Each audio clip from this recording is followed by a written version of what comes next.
Всем добрый вечер, здравствуйте. Так, секундочку, сделаю музычку потише, фоновую. Так, есть. Ну что, сегодня у нас очередная лекция из серии «Смысл жизни по картам Таро». Да, может быть, несколько пафосно звучит, но речь пойдет у нас о более чем высокой философии карт Таро. Вот. Напомню, что карты Таро можно рассматривать не только в обычном гадательном плане, да, ну и в несколько таком более высоком, более углубленном философском плане, философском смысле. Это очень помогает ощущению самой карты, это очень помогает работе с клиентом, если вы понимаете, к чему стремится человек, если речь идет, допустим, о каком-то саморазвитии, что особенно тесно переплетается с темой философии. Поэтому, несомненно, философское рассмотрение карт Таро очень важно. Я не могу считать себя философом. Вот, у меня нет для этого соответствующего образования, однако карты Таро я знаю очень хорошо, изучаю их на практике более 10 лет работы с клиентами, ну а в теории картами Таро я интересуюсь давно, больше 25 лет с подросткового возраста, можно сказать, изучал мифологию, да, в университете по первому образованию филолог, поэтому мне вот интересен этот аспект карт Таро. Добрый вечер, всем здравствуйте еще раз. Так, ну что ж, те, кому было интересно прийти, здравствуйте, добрый вечер. Всем, кому интересно было прийти именно на начало прямого эфира уже здесь, я вижу знакомые лица. Здравствуйте, девушки. Тем, кто смотрит эфир в записи, тоже всех приветствую.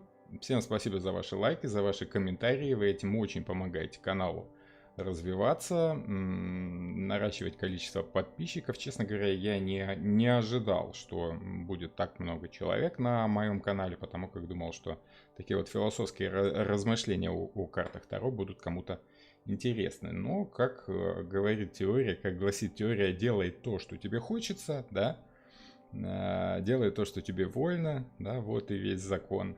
В этом плане Кроули был прав. Вот, я просто начал разговаривать о картах Таро, так как я их вижу, так как они мне интересны с философской стороны, с такой, с рассуждательской, да, можно сказать. И с удивлением для себя заметил, что людям это интересно, людям это нравится и просят меня именно о таких лекциях. Ну что ж, хорошо. Я не зря заговорил сегодня о том, что нужно делать то, что тебе нравится, да, то, что тебе вольно, то, что тебе хочется, так как именно этот аспект человеческой психики заложен в карте Таро Сила. Вот. Мы на прошлой лекции довольно подробно разбирали с вами эту карту с точки зрения мифологии, с точки зрения символики, которая заложена в картах, в карте Сила. Если кому-то интересно, то на канале можно найти лекцию по значениям этой карты. Вот, напомню, что практические значения карт Таро, то, как они разворачиваются, скажем так, в работе с клиентом, в раскладах реальных, в каких-то житейских ситуациях, я рассматриваю в своем личном обучении, да, либо мы занимаемся с человеком один на один. Раньше я занимался только личными уроками карт Таро. Сейчас у нас запускается первая группа, да, она будет состоять из двух таких частей, да, из утренней и вечерней группы, просто потому что народу было больше, чем я ожидал, пришлось сделать две группы, утреннюю и вечернюю. Набор практически закончен, остались там какие-то детали, нюансы, скоро будем собираться и обсуждать, как все это дело будет проходить. Группы стартуют со 2 числа. Но если кому-то интересно обучение в группе, смело можете писать в WhatsApp. Все контакты есть в описании к этому видео. Мало ли, когда вы будете смотреть эту лекцию, может через пару месяцев, может через год, через полгода. В любом случае, чтобы узнать актуальное состояние дел с обучением по картам Таро в группах, пишите, я вам расскажу, что и как. Может быть, как раз попадете на начало следующего, скажем так, потока. Да? Добрый вечер, здравствуйте всем еще раз. Ну что ж, по поводу лекций скажу. очень простую штуку, которую повторяю своим ученикам. Мне тут как-то пару недель назад в комментариях писали, что мало наговорили конкретики по поводу карты, да, вроде видео там 1,5 часа, а конспект получился там на полстраницы, на страницу всего лишь. Девушки, не обязательно, более того, я бы даже сказал, что вредно вести конспект, когда вы учитесь картам Таро. Вот, очень простая такая ситуация. Дело в том, что карты Таро не только и не столько понимаются головой, сколько чувствуется самим человеком. Да, вот каким-то тем внутренним инструментом, который позволяет человеку угадывать определенное значение карты Таро, выбирать его из тех значений, которые у вас уже есть в сознании и в голове, да, то есть если вам кажется, что вот конкретно с этим человеком, конкретно по этому вопросу, конкретно по этому вопросу будет именно это значение, если вам кажется, то значит не кажется, значит так оно и будет, самое главное доверять этому своему чувству, интуиции, внутренним эмоциям, как угодно это можно называть, как угодно можно, чем угодно это можно считать, подсознанием, чем-то великим, да, какими-то духами, которые вам шепчут на ухо вот это истинное значение карты. У всех это по-разному бывает, все это видят по-разному. Но самое главное чувствовать, что именно для вас значит эта карта. Вот головой понять это очень сложно, гораздо легче это прочувствовать, если человек говорит об этой карте, вы потихонечку понимаете, мало-помалу вы начинаете сочувствовать этому же видению карты. Вот. Самое главное, чтобы ваше видение карты глубоко внутри совпадало с моим.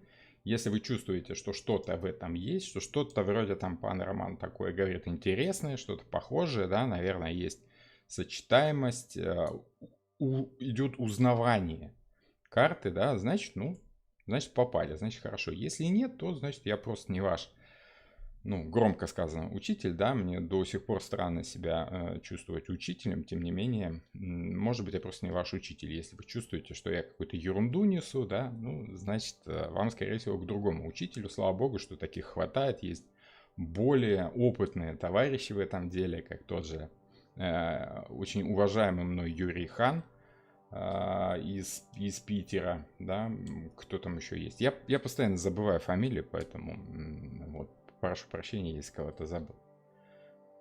Хорошо. Я сначала очень хорошо понимала, что они мне говорят, сейчас что-то закрыло, я не понимаю, наверное, энергию мою забрали. Дело в том, что для работы с картами очень важно понимать, чувствовать, что вы находитесь в благоприятном расположении духа, скажем так, что у вас с вами все в порядке. Интересно, мне сразу же вспомнился образ ведьмы, да, которых часто рисовали с такими черными котами, да, и считала, что настоящая ведьма обязательно должна иметь при себе хотя бы одного черного кота, либо какое-то другое животное. Вот, собственно, если мы посмотрим на карту сила, да, давайте уже в конце концов переключимся на визуал, да. Если мы посмотрим с вами на карту сила, да, то некий кот тут присутствует, да, вот тот самый тигриный лев, которого нужно усмирять, или может не нужно усмирять, вообще есть две версии того, что делает девушка с этим животным. Во-первых, усмиряет, во-вторых, пытается дать таблетку, да, это такая шуточная версия, скорее всего, но те, кто имел дома кота и пытался дать ему хоть раз таблетку, должны хорошо чувствовать эту карту. Сложно бывает порой усмирить своего питомца так, чтобы он послушно сделал то, что вам нужно. Вот этот лев, он не всегда соглашается с тем, что вы там хотите. Мало ли, что там сознание хочет. Вот чувствуется, что вот что-то не тот день для гадания, да, не мое, не хочется мне сегодня карты в руки брать, либо еще что-то такое, да. Вот, вполне вероятно, что к такому нужно прислушаться. Если вы чувствуете, видите, что не очень как-то у вас идет сейчас с картами, может быть, стоит в самом деле их отложить на месяц, на два, мало ли что там у вас в жизни происходит, может быть, ваше внимание нужно как раз перенаправить в абсолютно другую сторону, в более приземленную, в более материальную сторону нашей жизни, да, допустим, присмотреть за своим физическим здоровьем. Вообще все те, кто работают с какого-либо рода, скажем так, магическими и околомагическими практиками, да, они прекрасно понимают, что если слишком, скажем так, упороться в свою тему, да, если слишком много сил отдавать тому, что вы делаете, все это может вылезти какими-то физическими проблемами в виде проблем со здоровьем, да. Некоторые это объясняют психосоматикой, некоторые магией. Тут уже кто во что гораздо, во что верите, то и можете рассматривать как причину, либо как следствие уже, да. Хорошо, добренько. Ну, то есть вы понимаете, да, что карта сила это еще и то, что, скажем так, дается человеку в помощь. Это вот тот самый помощник, который призван помочь человеку направить его в нужную, правильную сторону его жизни. Если мы с вами вспомним карту Шут, Джокер, дурак, глупец, да, чаще всего в картах Таро его изображают в паре с каким-то животным, небольшим, чаще всего это собачка. Однако, если мы с вами возьмем марсельское Таро, да, либо любого рода Таро, связанные с Египтом, допустим, да, там может быть и крокодил, да, там может быть и лев, который кусает, хватает дурака за ногу, там, либо за оголенную ягодицу, скажем так. Лев там тоже присутствует. То есть в любом случае животное, которое имеется на карте, оно может значить еще и подсознательную, скажем так, телесную, физическую сторону человека, да. То есть то, что грубо можно сказать пятой точкой чувствую, да, ну, можете перефразировать, как вам привычней. Вот, это примерно то же самое, что чувствует животное, да, вот чувствуется что-то такое, знаете, как некоторые животные чувствуют за полчаса при приближении какого-то стихийного бедствия, да, либо землетрясения, либо чего-то еще, вроде бы. Если землетрясение, то считается, что животные чувствуют какой-то такие вот вибрации медленные, низкие, да, которые передаются через землю, ухом не слышимы, сознанием не осязаемы, но это воспринимается как какая-то мелкая, незаметная дрожь земли, которая заставляет животное беспокоиться и искать убежище, да, выхода из этого опасного положения. Вот можно сказать, что вот это неосознанное чувство тревоги, это что-то такое животное, как говорят ученые, там какой-то рептилоидный мозг, да, рептильный мозг, или как это называется, я уж не помню. Ну, то есть все то, что осталось в нас от рептилий, от обезьян, ну, наша животная сущность. В более высоком, более философском плане наша животная сущность, умение угадывать, это и есть наша сила. Если мы с вами говорим, допустим, о картах Таро, то, конечно, лев – это умение угадывать. И именно то, как вы будете доверять своей интуиции, как вы будете доверять своему животному, вот этому рептилоидному, рептильному мозгу ощущение правильности либо неправильности, то, как вы будете с ним договариваться, и будет являться залогом вашего успешного, скажем так, гадания. Я очень не люблю слово гадание, да, но надо признать, что оно наиболее полным образом отражает процесс работы с картами Таро, потому как если полагаться только на сознание, только на ум, на те ваши знания, которые дают карты Таро, то очень часто бывает так, что вроде бы ты все понимаешь, вроде бы ты знаешь все значения карт Таро. Карты Таро, вот, ну, допустим, есть у вас 10 значений, которые вы выучили по этой карте. Там и прямое, и перевернутое, и негативное, позитивное, да. Кстати, никто из тарологов так не может толком внятно сказать, вот что значит негативное, что значит позитивное, и какое отличие прямой и перевернутой вот от негативного и позитивного. Традиционно считается, что позитивное это прямое положение, а негативное это перевернутое. Что, в принципе, как бы из самих слов вроде бы понятно. Но очень многие тарологи закладывают в негативные и в перевернутые карты какие-то разные значения, да. По сути, если мы с вами будем рассматривать значение любой карты Таро, то сила и есть сила. Да, то есть, ну вот, если у нас есть какое-то ощущение от карты, это ощущение будет единственно верным.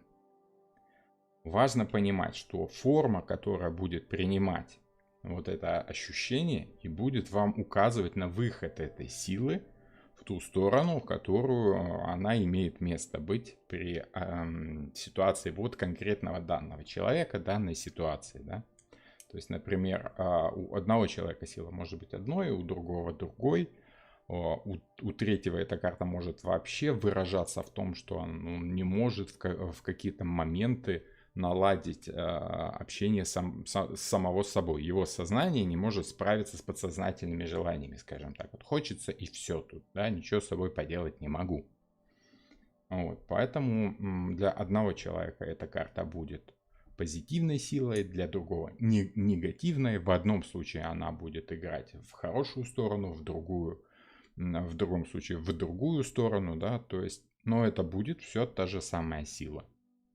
То есть, как мы с вами видим, карта не хорошая и не плохая сила, она и есть сила. Сила — это, можно сказать, инструмент, это качество, это ваше качество, скажем так. Я очень люблю сравнивать при работе с учениками, да, что такое значение карты. Вот есть молоток, да, он тяжелый, холодный, металлический, твердый, да, это его качество. Хороший он или плохой? Ну, опять же, все зависит от ситуации. Да? Если им, извините, голову проломить, это, ну, для нас это будет плохо, да. Если им забить гвоздь в стену и повесить там, я не знаю, икону, телевизор, какую-то картину, что кому нравится, да, то это будет как бы хороший молоток, да. Но сам молоток от этого не меняется. Он как был холодным, тяжелым, твердым и металлическим, таким он и остается. Вертит его в руке и направляет его в какую-то сторону сам человек. Поэтому можно сказать, что только человек по отношению к карте располагается как-то правильно, либо неправильно. Поэтому можно сказать, что сила, она и есть сила. Она никакая. Она, ну, в данном случае она сильная. С ней нужно что-то делать. Либо договариваться, успокаивать ее, либо обманывать ее, как-то перенаправлять в какую-то сторону. К примеру, если у вас накапливается какое-то внутреннее желание что-то сделать, да, ну, грубо говоря, стукнуть своего начальника в лицо кулаком. Очень часто такое бывает, да, если начальник у вас дурак и еще и не платит вам зарплату, положение в стране сложное, еще и голова болит, кофе с утра кончился, очень хочется дать начальнику в лицо, да.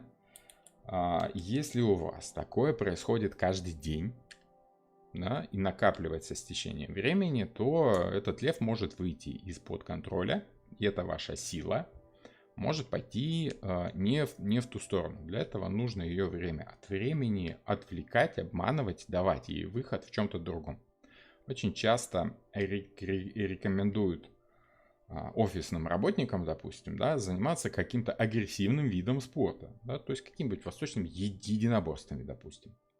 В Японии вообще принято ставить в офисах, в кабинетах, вот там, где собираются подчиненные, очень часто принято вешать грушу, либо какой-то такой резиновый манекен с нарисованным, напечатанным лицом начальника. И вот этот манекен можно лупить сколько тебе вздумается.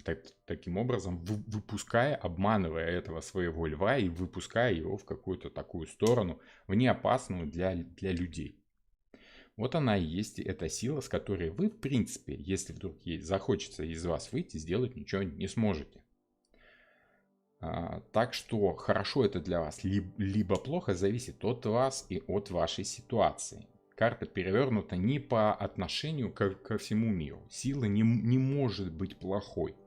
Железный, твердый, тяжелый, металлический, все эти свойства, все эти качества, присущие, как я уже сказал, молотку, они обозначают не эмоциональные вещи, а физические, просто присущие какому-то предмету. Вот и вам присущ некий ваш характер, скажем так. Поэтому как вы с ним будете работать, так он вас и будет слушаться, либо не слушаться, перенаправляться в ту сторону, в которую вам хочется, либо не хочется. Но он у вас есть, он у вас присутствует, и вам нужно смириться с тем, что он у вас имеет место быть. С этим что-то надо делать. Если у вас есть некое желание, оно рано или поздно будет искать выход. Вот, либо это может быть несколько мистическим образом ощущаться у вас, да, в жизни, допустим, как у меня. Я не совсем доволен, честно говоря, своей работой как тарологом, потому как мне бы хотелось заняться чем-то таким более, ну, более обычным, скажем так. Потому как среди тарологов я такой, ну, немножко белая ворона, да. Я не очень верю в магию, ну, то есть я как бы верю, я знаю, что есть, скажем так, понятия, дела, с которыми наши ученые пока не поняли, что там и как имеет место быть. Есть какие-то стечения случайностей, которые никак не могут быть случайностями, да. Есть, допустим, та же самая астрология, которая работает, хотя научных доказательств этому нет, поэтому давайте мы ее признавать не будем, да. Ну, то есть есть что-то такое, что воспринимается людьми как что-то такое странное и необычное, и в это лучше не лезть. И вот мне по умолчанию в это лезть не хочется, да. У меня, допустим, вся семья, там, мама, папа, отчим, родные, они в эти дела особо не верили и сейчас особо не верят, вот. Поэтому мне всегда хотелось быть таким обычным человеком. И я перепробовал много разных профессий. Я был и там, и там, и там. Везде себя чувствовал каким-то не таким, каким-то вот какой-то белой вороной, да. А с другой стороны, и в Таро я тоже себя чувствую белой вороной от того, что я вижу, что у меня нет такого мистического, магического, волшебного погружения в тему, как у других тарологов. Кстати, клиентам это наоборот нравится. Я когда им говорю, что вы знаете, я вот не любитель мистики, там этих всех космических энергий и прочих рептилоидов, да, клиенты, как правило, говорят: ой, и хорошо, вот и ладно, а то что-то страшновато как-то, да, к тарологам обращаться, они все какие-то такие, да. Но вот мне кажется, что я стараюсь, стремлюсь быть более вменяемым, внятным и нормальным человеческим тарологом, чем все тарологи. Тоже чувствую себя чуть-чуть белой вороной. Вот. С другой стороны, много этих разных профессий дало мне широкий взгляд на жизнь. Я работал и руками, и головой, и физически, и умственно, и в финансовой сфере, и в торговле, и руками поработал, и в мужском коллективе работал, сугубо в мужском, суровыми кузнецами, да, такими людьми, которые работают с железом, гнут горячее железо. И с женщинами, и в женском коллективе работал в отделе продаж, и в банковской сфере, в банке работал тоже с женщинами. В общем, это дало мне широкий взгляд на жизнь. Но меня всегда поворачивало в одну и ту же сторону, всегда вот мое стремление находить что-то такое необычное в ситуации всегда выражалось выводило меня в сторону карт Таро. По итогу я так и пришел к ним, по итогу так и остался в этой профессии. Вот это та сила, которая, хочешь не хочешь, она в тебе есть, она тебя дергает, она тебя тянет в какую-то сторону, и ты должен как-то с ней мириться, успокаивать ее потихонечку, делая шаг в ту сторону, куда она тебя тянет. Вот. И мне вы как учитель импонируете именно вашей философичностью, а не магичностью. Ну вот, видите, вот нравится, хорошо. Значит, есть попадание, значит у нас с вами совпадает. Вот, поэтому эту силу, хочется не хочется, нужно направлять в ту сторону, в которую она вас тянет. Вот как меня всю жизнь тянет к этим картам Таро, и потихонечку так и пришло, что уже много лет эти карты являются основным источником моего дохода, основным занятием, и львиную долю времени я посвящаю именно картам Таро. Даже если я работал где-то не с картами Таро, все равно во всех ситуациях я видел характеры людей, я спрашивал у них о датах рождения, мне всегда было интересно, кто они по солнечному знаку, да, я замечал, как они себя ведут в разных ситуациях, в общениях с другими знаками, да, мне всегда было интересно вот этот вот неуловимый, невидимый аспект общения людей, ненаучный такой.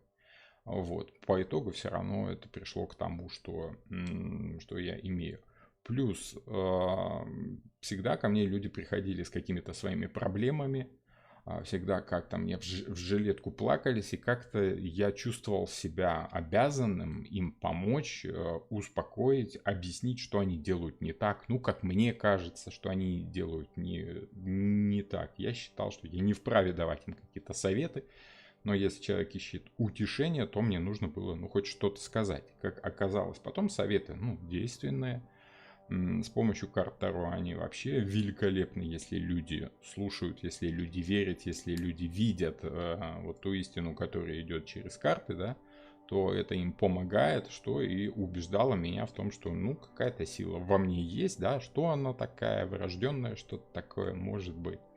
Вот. Но, тем не менее, я этим работаю. То есть с этим львом вы все равно сделать ничего не сможете. Как он есть, так и нужно будет с ним что-то делать. Что означает знак над головой в виде бесконечности. На прошлой лекции я говорил об этом. Да, это Уроборос, великий змей, который кусает сам себя за хвост, и значит вечность и повторяемость жизненного цикла, да, нарисован, но тут в связи с тем, что у нас тут находится граница перехода из первой к третьей зодиака, вот первые 4 знака, да, вот они, Овен, Телец, Близнецы и Рак. Дальше идет качественно-количественный, да, либо как некий переход, скажем так, перелом сознания человека в сторону того, что вот он впитал в себя то, что ему первые 28 лет жизнь давала. Человек начинает чувствовать, что вот все, он стал на какие-то более или менее устойчивые рельсы, работа, дом, дом, работа. Все это было в предыдущей лекции, да, предыдущей лекции. Вот та самая Луна, которая ходит по повторяющемуся сценарию. Человеку хочется все-таки выразить себя, выразить вот ту силу, которую он в себе чувствует. И постоянно я, когда становился на какую-то новую профессию, начинал какой-то свой новый путь, и когда у меня все налаживалось, да, я получал какую-то сносную зарплату, более или менее я вникал в профессию, более или менее, меня начинало терзать внутреннее чувство, что что-то не то, что как-то, ну, а развиваться как, в чем? Развиваться в том, что мне было не особо интересно и приносило только деньги, я не мог, потому как, ну, вот я не чувствовал себя в этом сильным, я чувствовал себя в этом чужим. И по итогу вот этот перелом, который происходит в человеке, когда он понимает, что первая треть его жизни как бы закончена, да, что теперь нужно-то идти туда, куда тебе хочется, что ты уже взрослый самостоятельный человек, давай уже сам как-то решай, что тебе нравится. Неси ответственность за свой собственный характер, за свои собственные силы, скажем так. Вот тогда человек начинает делать то, что ему на самом деле нравится. Выпускает свою, скажем так, жизненную энергию в определенном порядке, в нужном, в приятном ему. Договариваться с этим львом, чтобы этот лев ему помогал, как тот самый серый волк помогал царевичу. Да? Одно дело, что ты, свой жизненный путь пройдя до половины, очнулся в сумрачном лесу, увидел этого серого волка, волк взмолился: не убивай меня, Иван Царевич, я тебе пригожусь. По итогу, если вы с этим волком, с этим львом договариваетесь, он вам пригождается, и ваша жизнь начинается как бы заново. Она идет примерно по тому же сценарию, что и раньше. Опять у нас идет 4 знака: огонь, земля, воздух, вода. То же самое идет повторение во второй, третьей зодиака. Цикл продолжается, но уже на качественно новом уровне. Это уже следующие 4 знака. Это Лев, Дева, Весы и Скорпион. Опять огонь, земля, воздух и вода, но уже на более высоком уровне, так скажем. Вот. Поэтому тут можно сказать, что этот знак, он означает скорее то, что все повторяется. Все движется по жизненному пути так, как должно двигаться, и либо вы соглашаетесь с тем, что с вами происходит, и начинаете осознанно свою волю направлять в ту сторону, в которую и так все идет, и так все движется. Да? тогда у вас все более или менее налаживается. Если вы будете спорить со своими силами, со своим характером, все равно у вас будет получаться как-то не очень. Если вы любите музыку, а вас заставляют работать бухгалтером, то и бухгалтер из вас будет не очень, и музыку вы в себе так и не разовьете. Понимаете? Вот. Вот такие дела. Спасибо, понятно. Опоздала на стрим. Доброго вечера всем.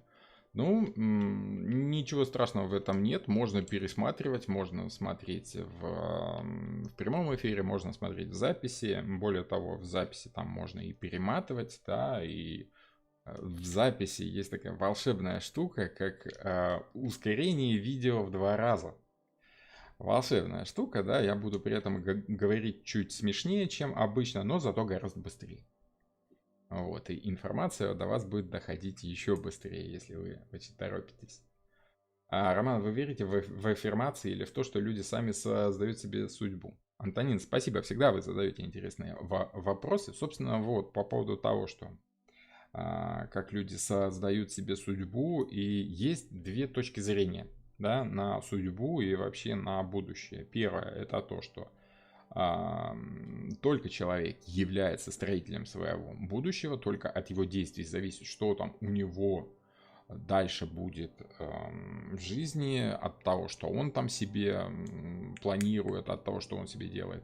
Либо есть другая версия, да, иногда и мне попадаются такие клиентки, они, правда, все реже и реже попадаются мне, но тем не менее все равно приходят, спрашивают, что там у меня будет дальше, да, как разовьется ситуация, им объясняя, что в зависимости от ваших действий есть несколько вариантов развития событий, наиболее вероятных. Картами можно их посмотреть. Вот, скорее всего, у вас ситуация будет развиваться таким, либо таким образом, в зависимости от того, как вы будете реагировать на вполне вероятное будущее. Вот. Человек уже выбирает своей волей, по какому из вариантов будущего идти. Вот, и они это все слушают, кивают головой и говорят, да-да-да, очень интересно, хорошо, здорово, классно, спасибо большое. Так все-таки вы мне просто скажите, что там дальше будет. То есть, ну, видно, что человек просто верит в то, что вот есть судьба, и что бы ты ни делал, все равно будет некое такое вот будущее, в которое ты попадешь вне зависимости от того, что ты там делал. Либо просто человек не хочет брать на себя ответственность за свое будущее и безвольно плывет вот по этой реке, как тот самый ежик в тумане, упал в реку, ну и окей, ну и ладно, укрылся туманом, прижал сверточек к груди и плывешь себе, как этот самый ежик. Куда-нибудь эта река да вынесет. Да? По сути, не правы ни те, ни другие. Конечно, ну, вернее, можно даже сказать, что правы и те, и другие, потому как человек-то все-таки строит свое будущее. Это нам очень отчетливо заметно, если мы начинаем смотреть в прошлое. Если мы смотрим в прошлое, то видим, что, в принципе, тот момент, в котором мы с вами находимся, он связан с нашими действиями. Что наша ситуация, она вот такая, потому что мы совершили некие действия в прошлом, там, день, 2, 3, 4, 5 дней назад, год назад, и вы сейчас вот сидите, слушаете там меня от того, что вы взяли телефон в руки, либо включили компьютер, планшет, нажали на там стрим, плей, да, либо что, запись, и слушаете вот все, что я вам говорю. Кто-то слушает на скорости 1.5, тоже хорошее решение, да. Вот, но это ваши действия, они вас привели в это будущее. Соответственно, логично можно умозаключить, что и дальше они вас будут, ваши действия, приводить. Но вот сами мы выбираем эти свои действия, либо не сами. Ну, вот тут сложный вопрос, который мы разбирали в карте Таро любовники, либо влюбленные. Вот. Как мы делаем этот самый выбор? Сознательно, либо бессознательно? Осознанно, либо из-за того, что у нас в жизни все так сложилось, и у нас просто другого выбора нет, да? Вот как поставил Бог Еву перед Адамом и сказал, вот, Адам, выбирай себе жену. Да? Вот так и мы выбираем, как нам себя вести. Но вот есть у нас что-то в жизни. И отчетливо мы понимаем, что по-другому мы поступить не можем. Вот. Хотя, по сути, можем. Мы можем сделать что угодно, позволим мы себе это или нет. Пробудится в нас эта сила или нет, да? Справимся мы с тем, что мы хотим, либо мы решим засунуть этого льва подальше, в дальний темный угол, чтобы он не высовывался, и идти, собственно, вот по судьбе смиренно. Тварь ли я дрожащая, либо право имею, да? Тоже можно вспомнить. Кто вспомнит, откуда это все? Откуда фраза? Подсказка это из школьного курса. Вот. Не всем нравилось, мне вот тоже не очень. Потом я вырос, и мне понравилось. Так что люди, конечно, судьбу себе они не создают, но они выбирают, как на нее реагировать, понимаете? Судьба – это то, с чем люди имеют дело. Это те обстоятельства, которые, ну вот в данный момент, да, вы чувствуете, что у вас в жизни есть что-то такое, что просто к вам пришло вне зависимости от ваших действий. Как бы вы себя не вели, изменить что-то вы не можете. Ну вот, к примеру, я, белый как-то европейского типа мужчина, бородатый, ортодоксальный такой, да, вот, изменить это в себе я не могу, да и не хочу, в принципе, я себе и таким нравлюсь, нормально. Вот, но если бы я захотел, то изменить это я бы смог до каких-то пределов, то есть есть какие-то границы, за которые человек при всем желании перейти не может, да? Вот, поэтому судьба это то, что нам дается, но это такой достаточно широкий коридор, в котором можно выбирать путь, способ действия. И люди очень часто считают, что все от человека зависит в жизни только от его действий. Люди, которые узко мыслят, которые не видят стенок этого коридора, они до них еще не дошли, наверное, либо им просто уютно в этом ощущении того, что ну вот так вот есть, да.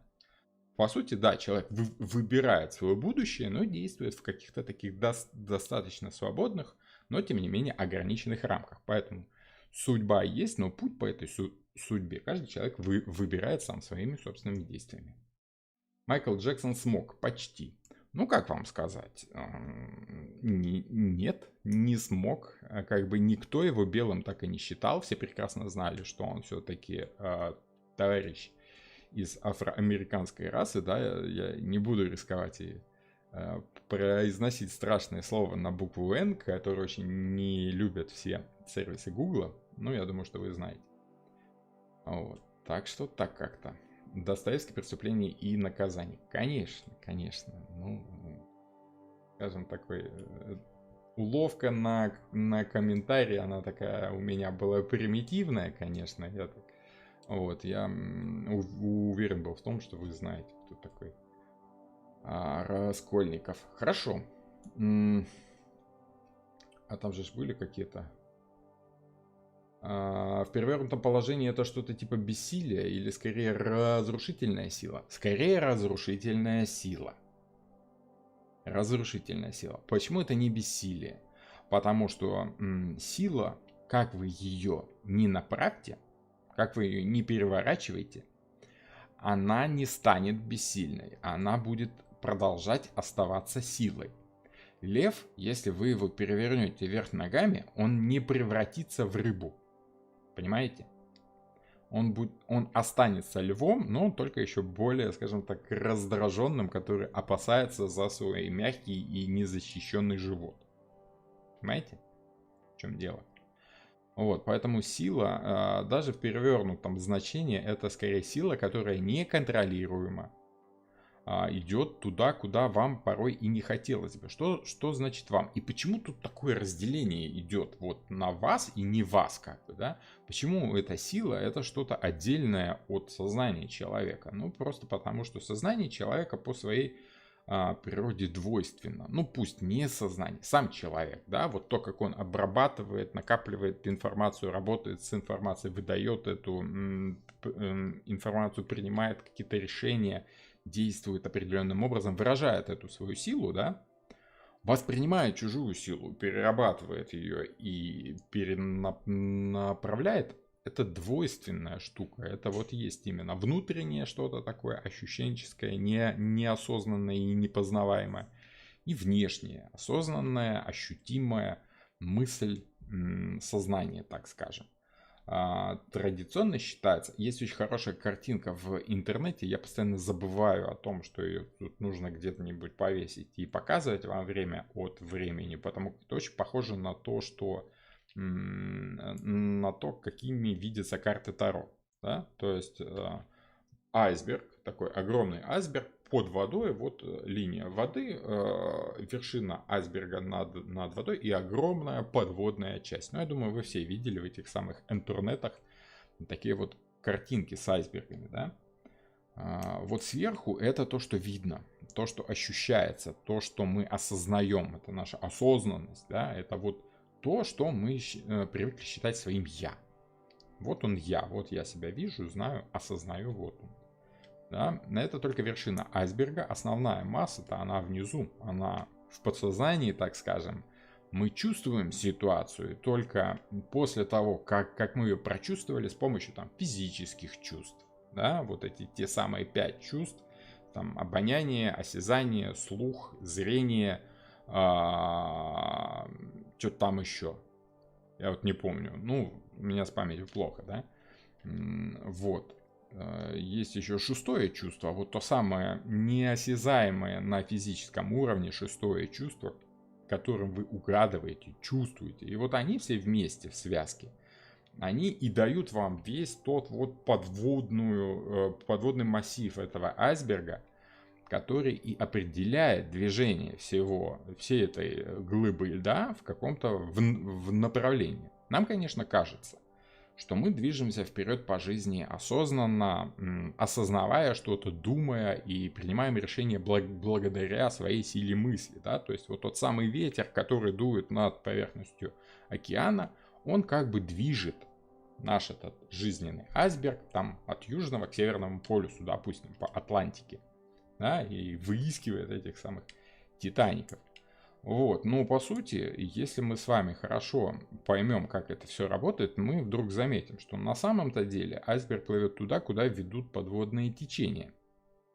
Вот, и то, куда дует ветер, абсолютно плевать этому айсбергу, да, ваши мысли, они, в принципе-то, и сформированы вот этим вашим глубинным подсознательным ощущением. Считается, что движение воздушных масс, они-то зависят от того, как переходят, перенаправляются, перемещаются огромные тепловые массы воды под поверхностью Мирового океана. И вот они и формируют, вот, собственно, эти вот воздушные течения. И воздушные течения, то есть наши мысли, они зависят от того, что делается глубоко у вас внутри, в душе, в накопленном. Поэтому, конечно, лев главный. Лев вас тащит вперед. Вы едете на этом сером волке так быстро, как только можете. И если вы хотите управлять им, вы должны понимать, что лучше всего, быстрее всего этот самый лев, либо серый волк бежит в ту сторону, в которую ему хочется бежать. Если вы осознаете, что с этим самым львом, с этим самым серым волком вы являетесь единым целым, с ним, конечно, нужно договариваться и доверяться ему тоже. Поэтому Кроули в чем-то был прав, конечно, в том, что он сделал основным своим лейтмотивом своей религии, телемы, собственно, вот того самого льва, да, но уже в образе такого семиглавого зверя, да, с которым все равно нужно договариваться, потому как мы на нем едем, мы с ним составляем единое целое. Вот, хотя человеку свойственно, конечно, отделять свое сознание от своей, скажем так, природной сущности. То есть получается, что много возможностей нам дано, но мы все равно ими не можем воспользоваться. Можем, если захотим, то можем. Может быть, не в той мере, в которой нам хочется. Вот. Дается нам возможностей много именно для того, чтобы мы осознанно выбрали, по какому курсу направить эту нашу силу. Да, чувствуете вы в себе силу, желание помогать людям? Пожалуйста, в нашем мире есть масса возможностей, чтобы направить свою силу так, как вам хочется и так, как вы любите. Если вы любите просто помогать людям деньгами, если вы любите деньги, в принципе, как инструмент, как предмет, как интересную сферу жизни, да, вы можете создать там какой-нибудь фонд благотворительный, который будет заниматься тем, что вы любите, умеете, сбором денег и направлением этих денег на помощь людям. Если вы, допустим, умеете как-то направлять энергию и желание других людей, вы можете командовать этими людьми при создании этого фонда. Не при работе с деньгами, а при работе с командой, допустим. То есть, как угодно. Возможностей наша жизнь нам дает несоизмеримое множество. Самое главное выбрать этот путь, и чтобы этот путь совпадал с вашими способностями, с вашей силой. Для этого нужно осознать свою силу, вот, и направлять ее в ту сторону, в которую ей и так хочется идти. Да? То есть, хочется вам философствовать о картах Таро. Возможности у вас для этого будут. Заведите себе, к примеру, YouTube канал, как я это сделал.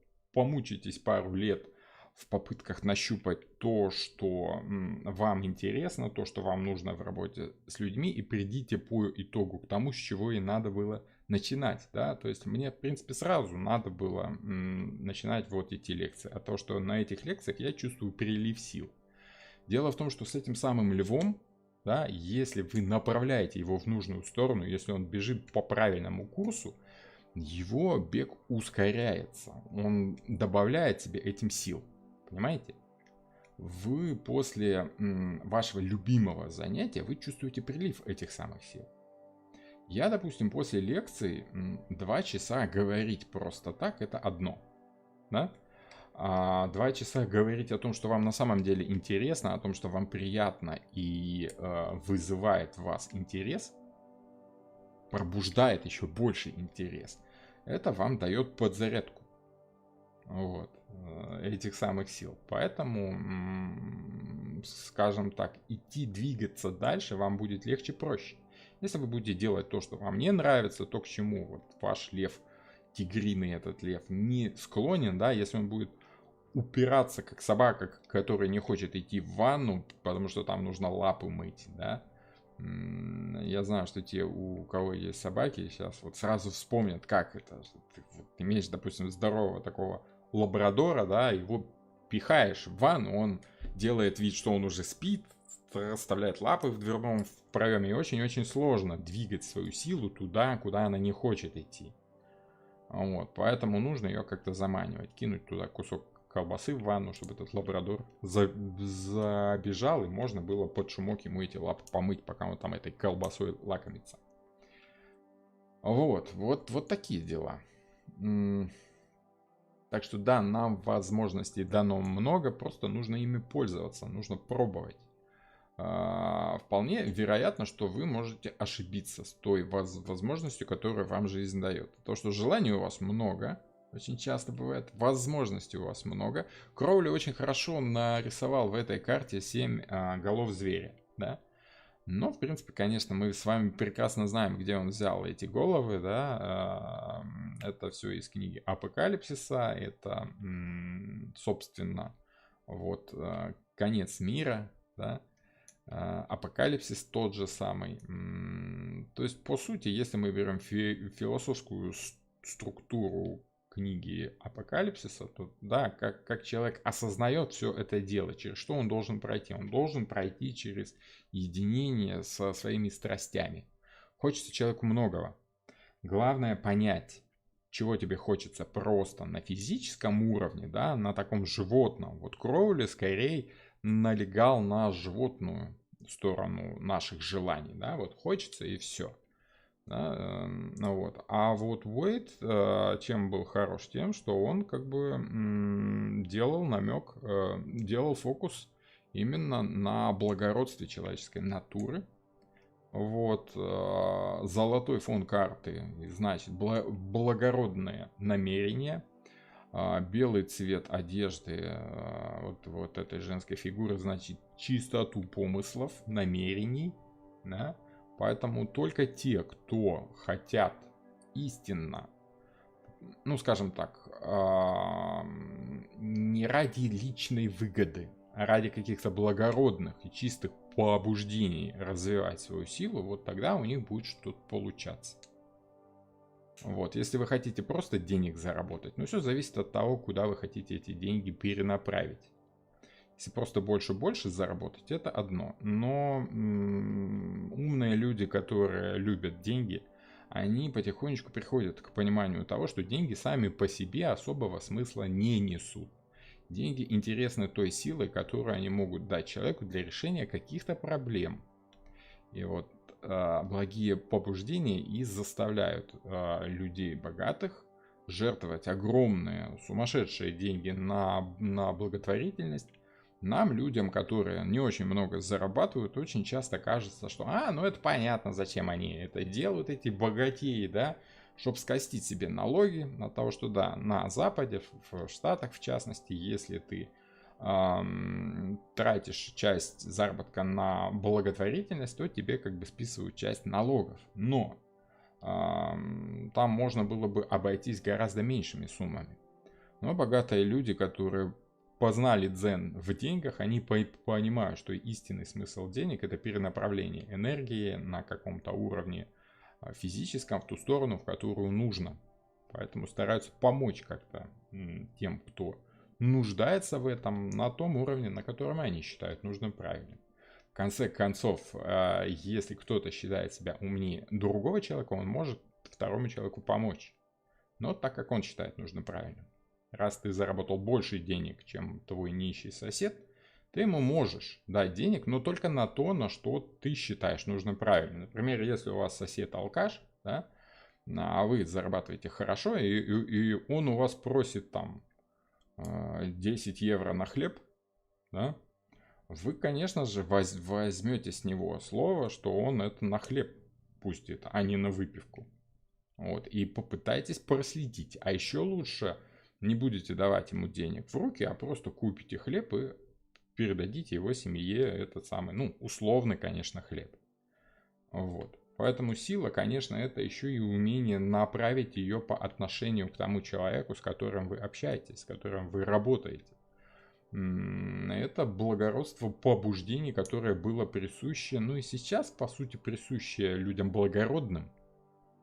Вот. А в средние века, да и во время викторианской и поствикторианской Англии, да, эпохи, еще были живы такие убеждения о том, что люди не равны, что рождаются люди неравными, да, по сути, это, конечно, заморочки нашего социума, но тем не менее учение о кастах, о разделении на какие-то сословия у нас присутствует, и в жизни оно до сих пор есть. Есть некая высшая элита, да, сейчас это какие-то политические элиты, какая-то там научная, художественная, да, много разных элит, но тем не менее везде есть разный уровень. Есть какие-то работяги, есть управленцы, есть как-то люди, которые всем этим делом владеют, и, собственно, есть какие-то вдохновители, зарождатели новых идей. Да? Все равно есть разделение на эти 4 касты, 4 стихии, в каждом отдельно взятом социуме, скажем так. Даже если это какие-нибудь айтишники, всегда есть люди, которые просто ручками пишут код, делают какую-то черную работу и получают за это, по нашим меркам, по нашим временам хорошие деньги. Лучше, чем какие-нибудь крестьяне зарабатывают. Хотя тоже работают, считай, физически. Хоть и головой, но делают это на физическом уровне. Есть какие-то менеджеры среднего звена, которые перенаправляют все эти вот энергии, сливают все в одно, да, как-то создают общий продукт из того всего кода, который пишут обычные кодеры, да. Есть высшее звено, менеджеры, которые работают уже, собственно, с крупными заказчиками, с клиентами и понимают, куда нужно двигать всю вот эту фирму, да. И есть некие такие супер одаренные люди, которые чувствуют тенденции, тренды, порой их создают просто. Это вот, к примеру, взять того же Стива Джобса, который просто решил, что нужно делать так-то, так-то, тогда все люди будут покупать наших слонов, и, собственно, придумал эти самые айфоны. Да, он их, может быть, не сам лично придумал, но тем не менее он все это как бы так слепил в одно, и уже сама эта идея была хороша. То есть все эти 4 касты работают до сих пор. На каждом уровне социума есть свои понятия о благородстве, о каких-то мотивах. И все зависит от того, какую силу вы в себе чувствуете. Если чувствуете в себе силу просто создавать продукт, делать то, что вам нравится, просто вот на физическом уровне вам нравится работа, ездить, допустим, в офис, где вы работаете с интересными ребятами, да, там вместе там пишете вот эти программки, работаете в команде, вам это на физическом уровне хорошо, приятно нравится, плюс дает ощущение защищенности из-за хорошей зарплаты, вы можете направлять силу в этом направлении. Если вам нравится управлять людьми в этой самой команде, вы пытаетесь вывести команду на более высокий уровень производства, да, вы можете направить свою силу на управленческую работу. Да. Если же вам нравится как-то оценивать, что там нужно людям, вы можете пойти в работу с рынком сбыта, да, либо можете создавать какие-то новые идеи, да, идти в направлении трендов, да, идти в направлении новых идей, которые будут двигать за собой всю отрасль. Куда вас этот лев ваш будет тянуть, туда вы и будете двигаться. Да? Если раньше, допустим, мы берем каких-нибудь благородных лордов, да, английских, но вот для них эта карта была особенно отчетливо осознаваемым, потому как они понимали, что у них есть какие-то побуждения, которые нужно успокаивать и направлять в нужную сторону. Это вот английская сдержанность, да, вот этой высшей касты придворных, да, вот этих князей, баронов, да, графов и прочих лордов. Если мы с вами посмотрим на английскую королевскую семью, мы с вами увидим, конечно, вот таких сдерживаемых свои чувства, свои эмоции благородных товарищей, скажем так. Если вы смотрели кино, ну, сериал, кстати, отличный сериал, взял много наград на фестивалях и прочим всяких таких вот, «Аббатство Даунтон». Очень советую посмотреть, чтобы осознать разницу в том самом кастовом разделении общества, в сословном разделении общества.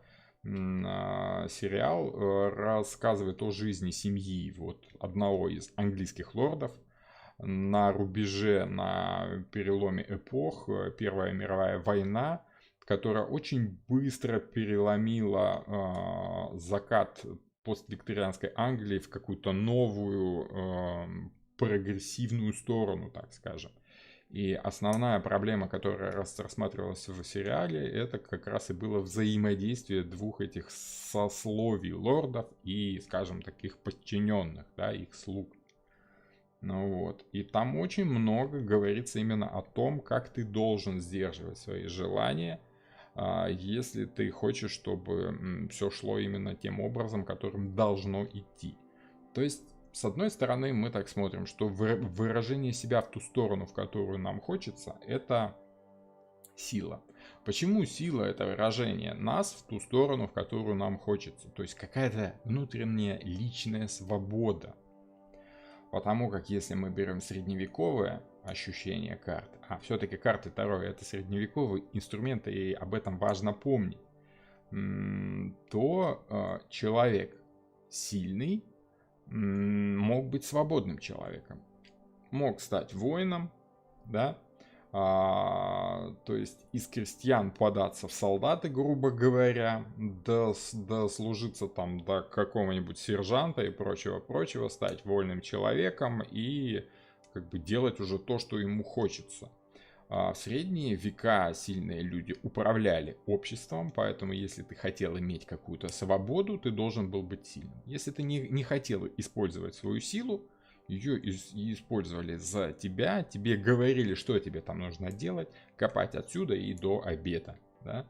Поэтому сильный человек по умолчанию в средние века был свободен, а вот слабый был в подчинении. И это, кстати, считалось нормальным. Считалось, что люди рождены разными, каждому там разная судьба и прочее, прочее. Поэтому если ты родился среди слабых духом людей, то как бы, собственно, туда тебе и дорога. Не лезь туда, куда тебе не положено. Но если ты сильный по характеру, как-то пробиться даже в средневековье ты мог. Сейчас люди несколько по-другому воспринимают и силу, и свою личную свободу. И уж тем более абсолютно по-другому смотрят на вопросы равенства людей. Вот. Если в какой-то Индии до сих пор существует деление на касты, то прогрессивное, скажем так, европейское западное общество смотрит на это с негодованием, да, зато с одобрением смотрит на всячески равное выравнивание всех во всех в каких угодно правах. По умолчанию считая, что все люди равны. Ну, в правах-то они, может быть, равны, а вот равны ли они в возможностях, это уже вопрос другой. Сможет ли хрупкая женщина быть таким же успешным шпалоукладчиком, как здоровый мужик с 47-м размером ноги, скажем так. Вот. Хотя в правах они должны быть, конечно, равны.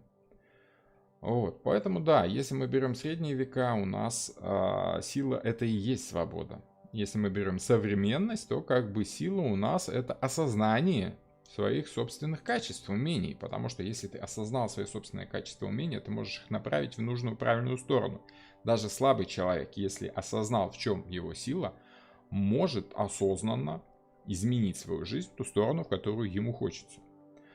Это одна из причин, по которым Уэйт и переставил как бы карту с 11 положения в 8. Да, почему он силу перенес из весов в Солнце. Поэтому, когда нашего общества современного, поствикторианского, посткапиталистического, постиндустриального уже некого общества, постмодерна, да, у нас сейчас сила в осознании своей собственной силы, скажем так. То есть масло масляное, но тем не менее, я думаю, что вы поняли, если внимательно слушали все, о чем я вам говорил сегодня. Так что как-то так. Вот, я считаю, что если вы все-таки движетесь к прогрессу, да, к пониманию того, что человечество меняется, да, конечно, в людях остается что-то такое пещерное. Конечно, есть на физическом уровне то, что ну, не может поменяться быстро, как тот самый лев, да, как тот самый серый волк. Сколько волка не корми, а все равно он в лес смотрит, да. То есть, ну, есть у нас что-то животное. И вот эта поговорка, она еще и о чем-то таком животном, что есть в каждом из нас. Но что в человеке поменялось? Вот та самая фигура, которая договаривается со львом. Если мы с вами берем более средневековую, более старую карту, где там она у нас здесь, по-моему, да? Да, то, конечно, здесь сила это в том, как разорвать пасть льву. Тут как бы умение убить того самого льва, которого убил Геракл, да, Геркулес. Один из подвигов Геракла это убийство льва, как его там, не помню, как местность называлась, врать не хочу, ошибаться тем более. Вот. Но вот раньше люди считали, что как бы сила... в чем правда, брат? В силе, да? Вот так было в средние века. А сейчас у нас что? В чем сила? В правде. Да? Ну, опять же, если брать вот этот фильм Балабанова «Брат 2», такой себе фильм, кстати, очень опасный, но не менее шедевральный от этого. Просто все его почему-то понимают. Нет, не так, как хотел Балабанов. Вот, ну, уж как снял, так снял. Хотя, мало ли что там автор хотел заложить в произведении, да, что заложил, то заложил. Как люди поняли, так все, уже как бы поздно метаться. Раз уж вышло произведение, так оно уже становится абсолютно независимым от воли Творца. Мало ли, что ты там хотел сказать этим. Как сказал, так сказал. Поэтому сила и правда, да, ну то есть справедливость, истина, да, сейчас как-то поменялись местами, если сравнить средние века. Сила в правде, правда в силе, сила в силе, правда в правде, ну вот это вот все такое. Скажите, а какие... Тут еще какие-то вопросы интересные. Для меня до сих пор загадка, зачем меня так влечет тем самым шестым чувством второй, если я нелюдимая, а второй нужен жизненный опыт и много. Ну, второй жизненный опыт будет абсолютно не лишним. Только если, ну, и бывают исключения, например, если у вас, ну, прям настолько развита интуиция, что вы без всякого жизненного опыта угадываете правильное и верное значение человеку, да? Вот. Хотя, конечно, жизненный опыт, он будет ничуть не хуже, даже, наверное, получше, чем интуиция. Но без интуиции, опять же, никак, никуда, да? Что вы будете там интуичить, если у вас этого опыта нет, да? В чем? Вот. Жизненный опыт нужен много. А вот зачем вас так влечет тем самым шестым чувством второе, да, кто же вас знает. У каждого своя причина. Может быть, нужно. Может быть, вам нравится мистика. Может быть, вам нравятся картинки. Может быть, вы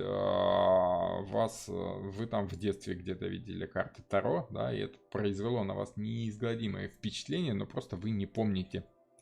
Тоже может быть, да.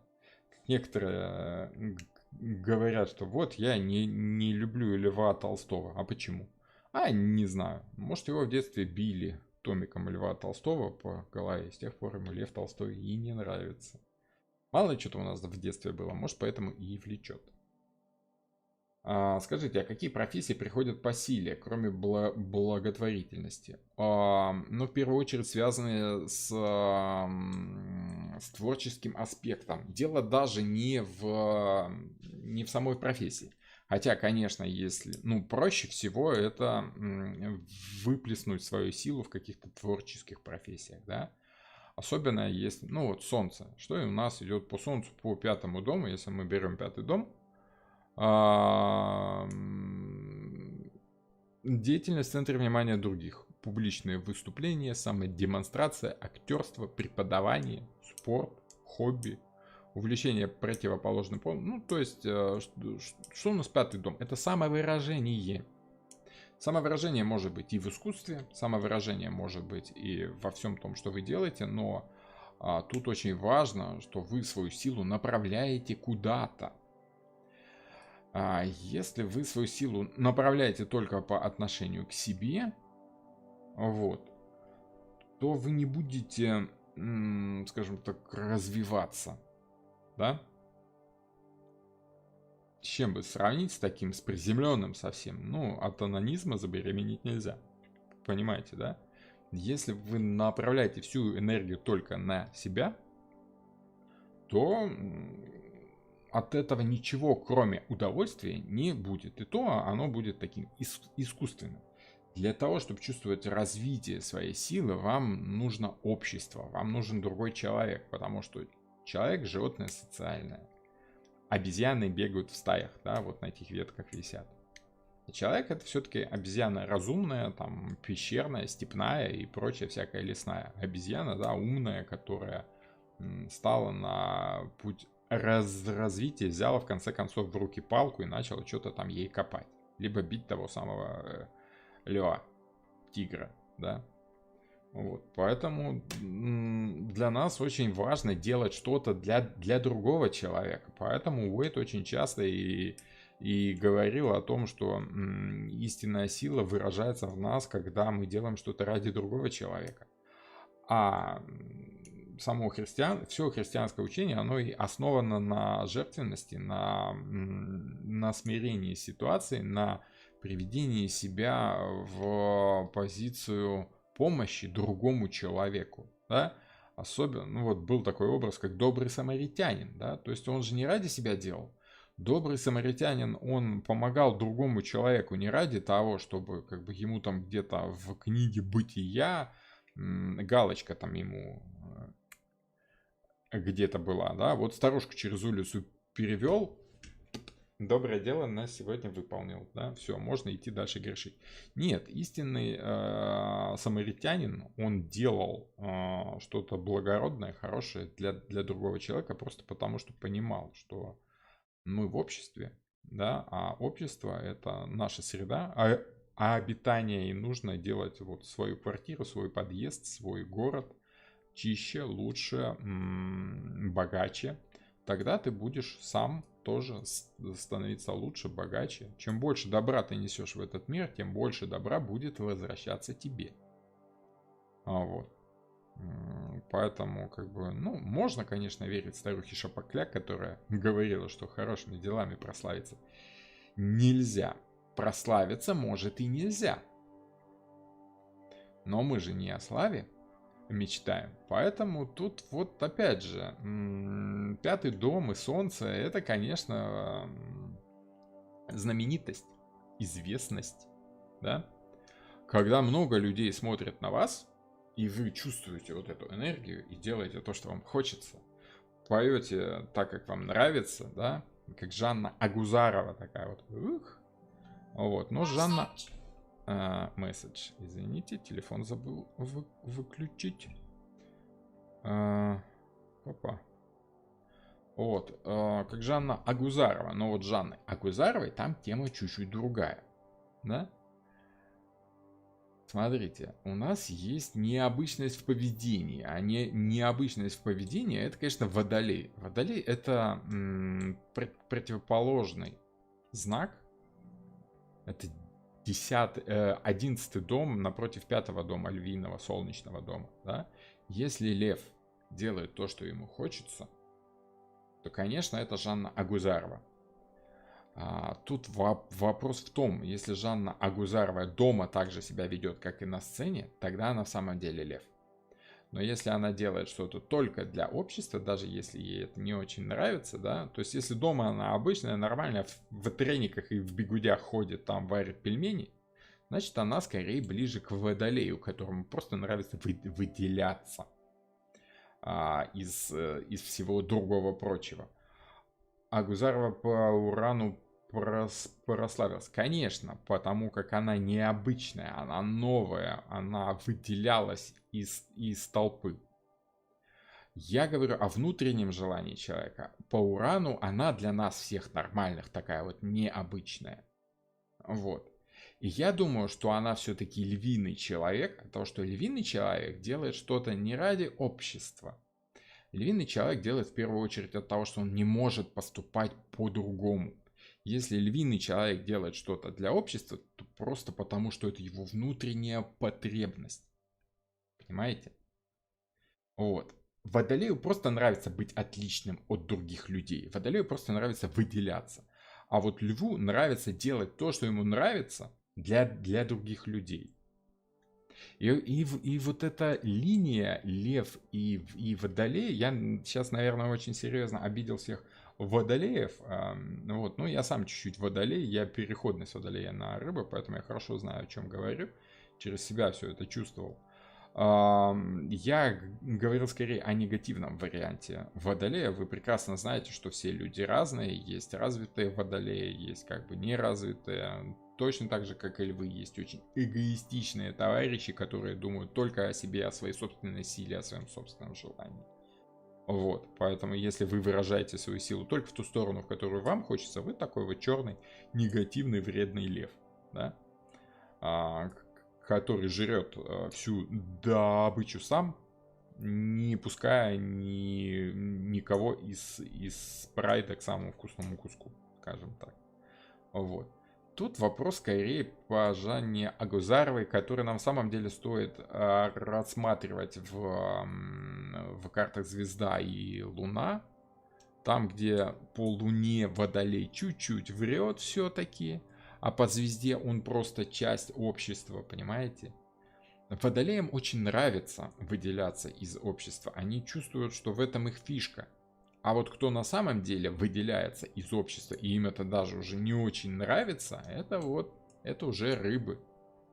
Вот. Если водолей просто работает с водой, то рыбы в этой воде живут. Они, собственно, вот из хтонического, из подземного и из подводного мира к нам и приходят. Вот они на самом деле отшибленные.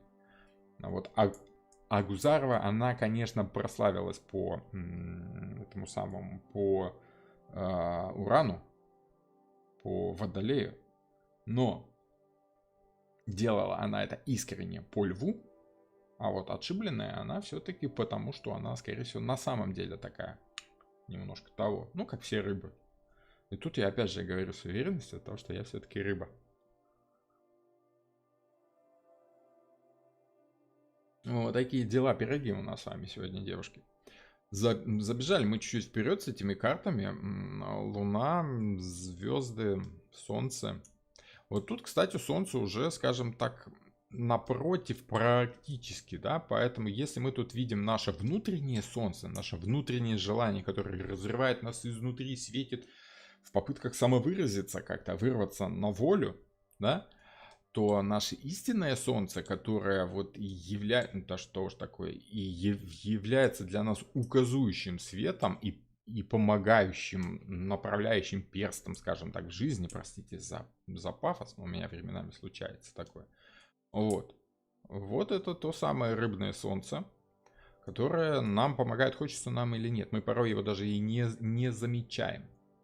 Это та самая сила, которая не столько и не только наша, сколько божественный свет, скажем так, который где-то там сверху сияет и греет нам спину, чтобы мы не замерзли, пока занимаемся всякой ерундой, скачем на своем коне туда, куда нам хочется. Конь — это вот тот самый серый волк, но который уже благородный, очистившийся от дурных побуждений всяких, да?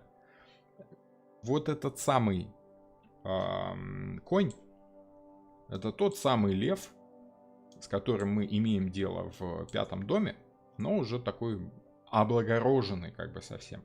Если мы, конечно, будем верить в теорию развития человеческого сознания как по колесу зодиака, так и по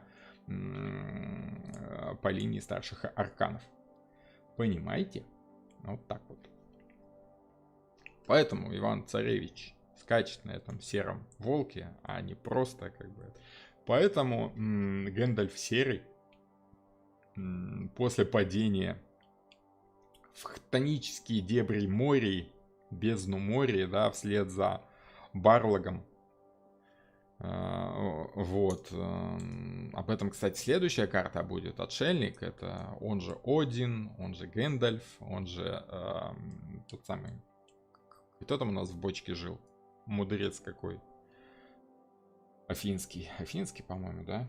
У меня с географией еще хуже, чем с именами. Вот. А в бочке кто жил у нас, девушки? Напомните, пожалуйста, что-то забыл. Это же у нас тут есть, да? Диоген, конечно же, Диоген, да, он же Гэндальф. Хорошо, ну это следующая карта. Спешить пока не будем, но мы с вами уже как бы потихонечку идем к тому, что человек... И вот на самом деле Толкин очень мудро, умно поступил, когда дал этому Гэндальфу, да, белого коня, который... Диоген, да, Диоген. Уже сам, ну как вспомнил, в шпаргалке своей глянул. Вот, если мы с вами помним, да, в какой-то момент у Гэндальфа появляется вот тот самый белый конь, повелитель всех, да, что такое? Повелитель всех коней, царь всех коней, да, на котором Гэндальф, собственно, и совершает там какие-то подвиги. Но уже, кстати, заметьте, после того, если мне не изменяет память, тоже, по-моему, после того, как он сразился с Барлагом и, кстати, умер. Если вы не в курсе, то Гэндальф на самом деле умер, но потом как бы вернулся к жизни в виде уже Гэндальфа Белого. Очистившего свое сознание, свои помыслы, свои устремления на более, скажем так, высокий уровень. Вот. Можно, конечно, сказать, что он просто робу свою постирал, но как бы там у Толкина все, конечно, сложнее. Ну, об этом, опять же, следующая карта, об этом я говорю только потому, что вспомнил о том, что вот на этом сером волке ездят.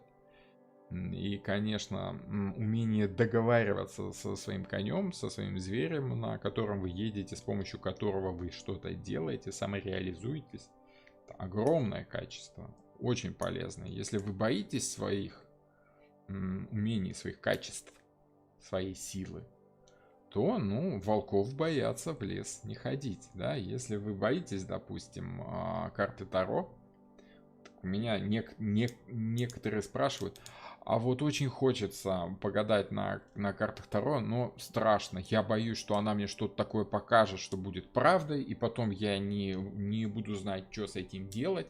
Но еще раз, волков боятся в лес не ходить. Если ты боишься знать правду от того, что тебе потом что-то с ней надо будет делать, да, ну вот, то, конечно, лучше не лезть. Зачем? Ну вот. А если ты хочешь поймать этого серого волка за хвост, залезть на него и сказать, там, шеф, 2 счетчика нам из пункта А в пункт Б, то он вас, конечно, повезет. Если вы согласны с его маршрутом, а маршрут у силы один, звериный, природный, тот, что в нас заложен. Вот я как не пытался уйти с пути карт Таро, так и не получалось у меня в каких-то других сферах самореализоваться именно так, как мне хотелось. Да? Хотелось всегда чего-то прекрасного, высокого, красивого.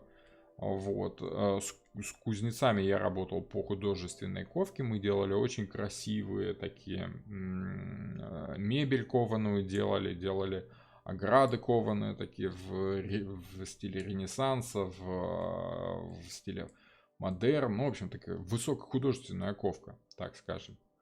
Вот. В татуировках я тоже поучаствовал чуть-чуть. Всегда хотелось что-то прекрасное делать. Вот. Даже в картах Таро я пытаюсь видеть какую-то красоту, ищу какие-то произведения искусства, связанные с картами Таро, а не просто пытаюсь там заработать себе на каждом новом клиенте там лишнюю денежку, да. Вот если я иду в направлении просто своего интереса, тогда меня жизнь как-то подпитывает к этому. Вот. А если же я как-то уворачиваюсь от того, что меня жизнь хочет, во что меня жизнь хочет вписать, да, то и получается как-то не очень, да. То же самое с преподавательством. Как я не уворачивался, сколько лет у меня не спрашивали, пан Роман, когда же вы там будете не просто индивидуально обучать, а уже в группе. Вот я как-то все уворачивался, потом по итогу все-таки я понял, что онлайн уже созрел для того, чтобы вести группу именно так, как мне приятно, как мне интересно. То есть не эти вебинары дурацкие, которые я терпеть не могу. Потому как люди пишут свои вопросы как в чатике, да. Пока я этот вопрос прочитаю, пока человек его напишет, я не вижу, не слышу этого человека, и человек для меня текст. Да, это очень сложно представить, что там есть живой человек. Мне даже и сейчас порой сложновато бывает, да. Ну вот, гораздо легче, если человек, который мне текст пишет в чатике, если мы с ним уже общались, да, как-то там. Вот как с Антониной я делал ей пару раскладов в этом году, в прошлом, по-моему, я уж и не помню. Вот, тогда, да, я чувствую обратную связь. Но вот сейчас у нас есть возможности, хорошая такая есть программка Zoom, да, где можно человека видеть, слышать, как в скайпе, но качество связи гораздо выше, можно показывать экран, не тупит, можно 2, 3, 4, 5, 10, 100 человек может быть в комнате, да, и мы можем все общаться, видеть, слышать каждого без всяких лагов, без всяких тормозов. Вот. Вот теперь уже можно как-то и выпустить своего льва тигриного наружу, да, и, собственно, начать работать так, как хочется, так, как нравится. Попробуем. До 2 числа стартует группа, вот уж посмотрим. Я, к сожалению, пропустил, где вы рассказывали про то, что будет на курсе и какая цена. Так есть прям целое отдельное видео на канале, которое там ссылочку, если... Давайте я вам даже ссылочку дам, да? Мне только нужно будет зайти на свой канал, зайти в контент, посмотреть, где я записывал это видео, и скопировать ссылку на видео и выслать ее вам в чатик. Вот эта ссылочка на видео, где я рассказываю о том, как мы стартуем, что там и как. Вот. Сколько будет стоить. Ну и вот это вот все. То есть все, что нужно. По-моему, это, да? Да, это вот вам еще раз на всякий случай. Если дневная не наберется в нужном количестве, ее не будет. Все же набралось. Набралась и утренняя группа, и вечерняя группа. Осталось только дождаться, там пару человек должны оплатить, а так уже, по-моему, 85% участников оплатили уже первый месяц, поэтому группы 100% стартуют 2 числа, одна утренняя, вторая вечерняя. Что там дальше будет? Что там дальше будет? Будет ли еще там какая-то группа добавочная? Может, группа выходного дня, да? Не знаю. Мне нужно сначала с этими двумя группами поработать с недельку, чтобы почувствовать ритм, чтобы понять, справляюсь ли я с этим львом тигриным, да? Правильно ли он, в нужную ли сторону он меня тащит? Вот, все ли там получится, все ли будет хорошо. Вот тогда уже можно будет пробовать думать о третьей. Опять же, если все хорошо пойдет. Роман Таро у вас в крови. Ну, скорее, я бы даже уже сказал, в печенках. Вот, у меня это Таро, но деваться некуда. Как-то так сложилось, что вот мой жизненный путь, мой интерес в этом лежит. Мои умения как-то так сложились именно в эту сторону. И карты Таро я знаю хорошо, и чувствую к ним и интерес. Непреодолимый интерес. Как не пытался я его преодолеть, так он не отставал от меня. Ну и опять же, вот я уже рассказывал, что вот как-то так с подросткового возраста ко мне люди тянутся и плачутся мне в жилетку о своих проблемах. Вот, и я вынужден что-то им говорить успокаивающее и местами даже умное. Вот, ну, по итогу решил, ну, раз мне интересно карты Таро, и люди все равно ко мне идут, ну, давайте как-то совместим, да, приятное с полезным. Вы самоучка? Ну как самоучка? Сейчас, смотрите, самоучка это если ты ничего сам не умел, потом начал пробовать и сам всему учишься. На практике я самоучка, а так-то и информации в наш век, когда космические корабли бороздят простор Большого театра навалом, есть волшебная штука Google, который, если ему задать вопрос правильно, он даже даст вам много-много разных ответов. Если вы прочитаете много-много разных версий от большого количества авторов, и у вас это в голове как-то перемешается, и вы начнете эти карты Таро чувствовать, то вы каким-то волшебным образом будете понимать, что вот, наверное, если вот тут есть совпадение у 10 авторов в эту сторону, значит, наверное, эта сторона как-то так, ну, наверное, правильно. Вот. А если вот у этого таролога, да, есть какие-то расхождения, допустим, с классикой жанра, как у Савченко есть, вот вспомнил фамилию Савченко, как у Савченко есть расхождение с Уэйтом чуть ли не по каждой карте, да, ну, как я там слышал, что вот очень часто он говорит о том, что он не согласен с Уэйтом. Да, пожалуйста, сколько угодно может быть, но как бы это тогда система Савченко будет, а не система Уэйта. И она имеет право место быть. Она, ну, может работать ничуть не хуже, чем колода Уэйта, допустим. Ну а почему нет? Просто она очень авторская. Если вам нравятся авторские системы, окей. Никаких вопросов. Вот, уже перемешалось, но синтез не дается. А синтез, он идет после практики, понимаете? Только после того, как ваши ощущения того, что вот, наверное, в этой стороне все-таки как-то трава зеленее и пломбир вкуснее, да? Может быть, в эту сторону надо идти, раз этот лев тянет сюда, раз это вам кажется, что вот это значение карты более правильное, то нужно своему этому тигриному льву верить все-таки, раз он вас тянет в нужную сторону. Вот. Но приходит это все только через практику. Поэтому я-то и на лекциях своих и пытаюсь вот дать какие-то практические значения, наработанные своим собственным практическим опытом. Все-таки 10 лет раскладов реальным людям, ну, это что-то значит. А если совсем своего льва приручить, это хорошо. А если с этим перегнуть и льва совсем застращать, то произойдет переход в отшельники. Если совсем своего льва застращать, то произойдет переход в колесницу назад. Откатит вас назад, скорее всего, если вы не даете развития карте, старшему аркану, его начинает проматывать заново опять. То есть, если вы с чем-то не согласны с выражением своей силы по своей жизни и пытаетесь всячески уйти от того, чтобы сделать то, что вас заставляет судьба, вы волшебным образом заметите, что жизнь вас постоянно ставит и ставит и ставит в какое-то в одно положение, из которого вам приходится выбираться. Порой так бывает, что каждый следующий раз более сложный, более серьезный.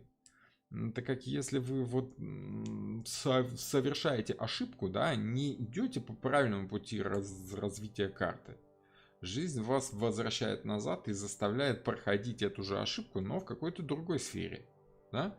То есть она вас пытается научить, как делать правильно. Так вот, правильно по льву договориться с этим своим львом, не загонять его там совсем под плинтус, а давать ему прогуливаться.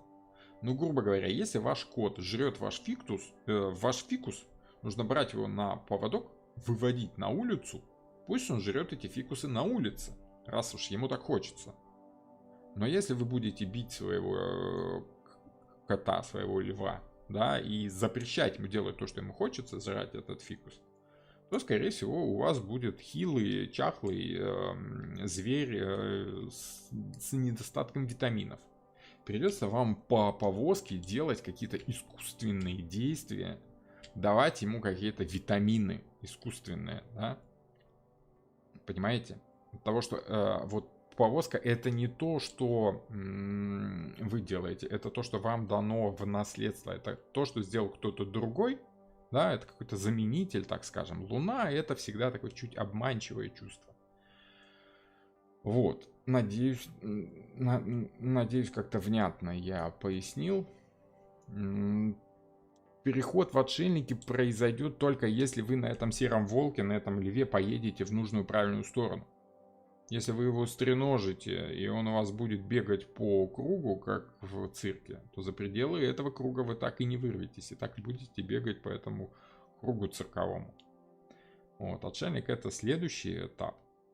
С отшельником происходит радикальный переход из ощущения того, что в тебе есть, в ощущение того, как это сделать правильно. То есть, ну, есть у вас сила какая-то, да? Вы ее чувствуете, вы научились ее выпускать на волю в пампасы, да? Выводить своего тигра на балкон, где у вас растет овес такой специальный в длинном в горшке, как мы вот делали. У нас просто кот, ну я думаю, что вы знаете, он там сейчас где-то спит. Вот, и он у нас регулярно жрал цветы. Вот, мы ему просто высадили, так как на улицу мы его не выводили, ну так сложилось, он у нас такой чуть трусливый. Вот, мы ему в горшочек такой в длинный цветочный овес рассадили, он эту травку зеленую кушал с большим удовольствием. Вот, раз уж ему хочется зелени, ну, давайте, пусть он будет делать это осознанно. Вот. Вот такие дела. Там происходит переход в этот самый, в дальнейшее будущее. Переход от Солнца к Прозерпине. Прозерпина это уход в точку. Это отделение всего ненужного и умение сосредоточиться на чем-то конкретном. То есть у вас какая-то сила, да? По огню, по желанию солнечному делать то, что тебе хочется. Светить так, как тебе светится, да? Вот солнце, оно непосредственно светит так, как оно умеет. Оно не прикидывается, оно не отражает чужой свет, как это делает Луна. Она производит этот свет естественным, животным, природным образом. Вот, оно самовыражается, скажем так. Ну вот, чтобы правильно самовыражаться, нужно потихонечку находить форму этого самовыражения. Да? Допустим, если вам нравится учить людей, то нужно это делать в какой-то форме. Либо в форме индивидуальных уроков, либо в форме групповых лекций, как вот у меня произошло, да, допустим. Если вам нравятся какие-то мистические ощущения, и вам хочется вот этим заниматься, да, вам хочется исторгать из себя мистику в виде хоть чего-нибудь, вам нужно найти правильную форму для того, чтобы вот светиться, да, оформить свой свет в каком-то в направлении, сфокусировать его на чем-то одном. Вот про Зерпина это умение сфокусироваться в чем-то, в какой-то форме. То есть, ну, скажем так, если вам нравится мистика, вы пощупали йогу, вы пощупали медитацию, вы пощупали, что там, ченнелинг, да, астрал, что угодно, да, вуду, деревенскую магию, руны, кабалу, и тут раз вдруг такие карты Таро, и ты думаешь, вот оно мое единственное, то, что мне интереснее любых там ведических систем и прочих астрологий дурацких, да, вот карты Таро, это то, чем я хочу заниматься. То есть отшельник это когда ты уходишь от всего другого и погружаешься во что-то одно, индивидуальное, свое, вот в карты Таро, допустим. Само собой, что нужно брать какие-то, ну, сопутствующие материалы, как-то вот строить из этого всего систему потом. Система это уже колесо фортуны, которое работает просто как механизм, да, в котором ты участвуешь. Вот. Но это все дальше. Пока нужно прощупать, собственно, что же ты сам из себя представляешь. Это, наверное, одна из самых важных карт. И не зря на ней сосредоточено так много внимания от того, что Солнце это, ну, наверное, главная планета.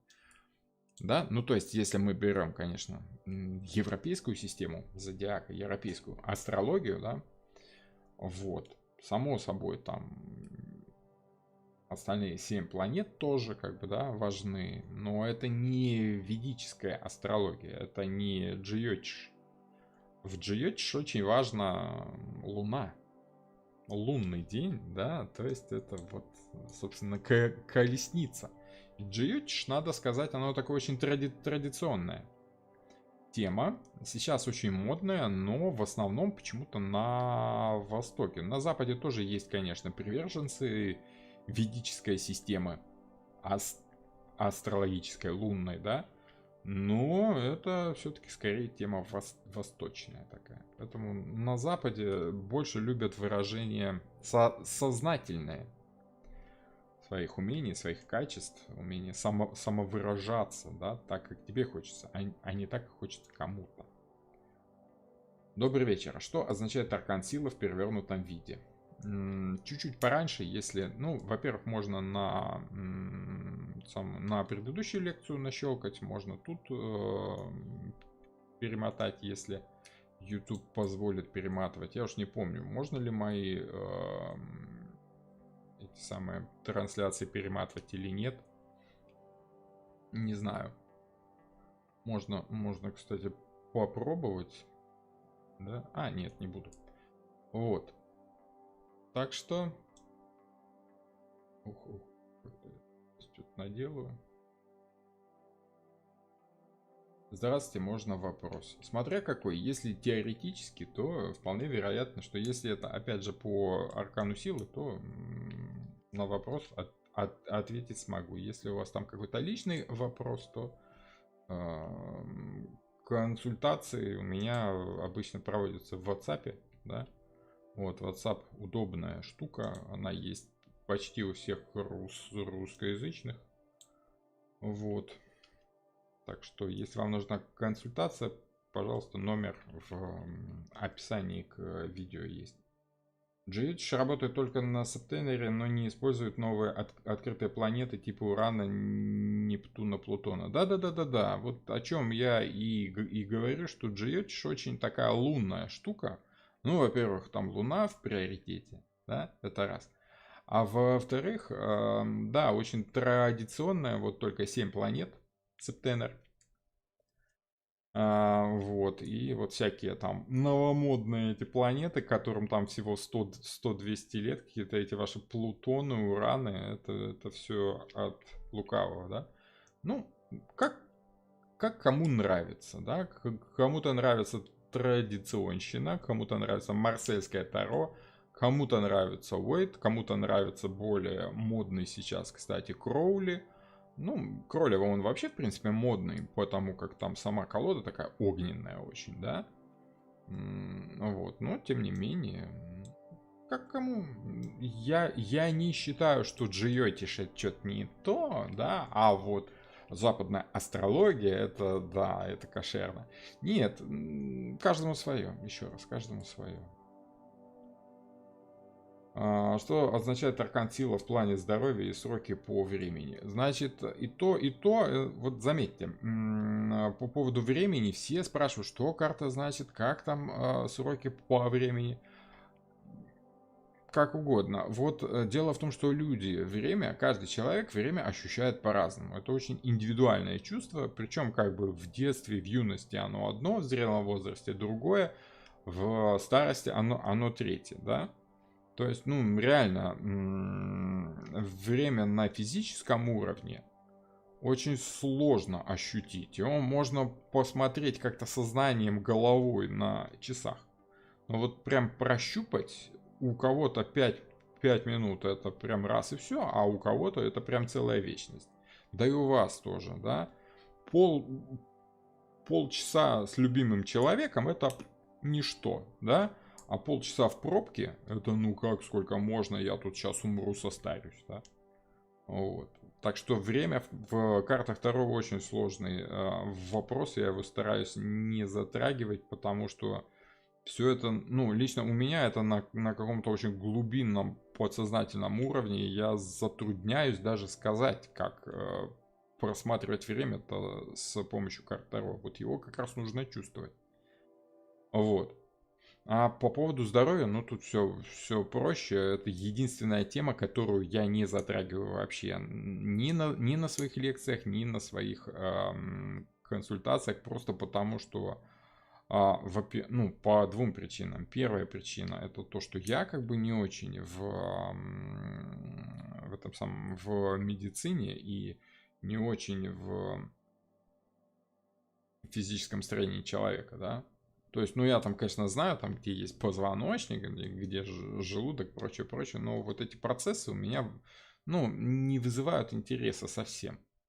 Вот, мне бы про духовность, про философию, это да, про развитие сознания, это вот все.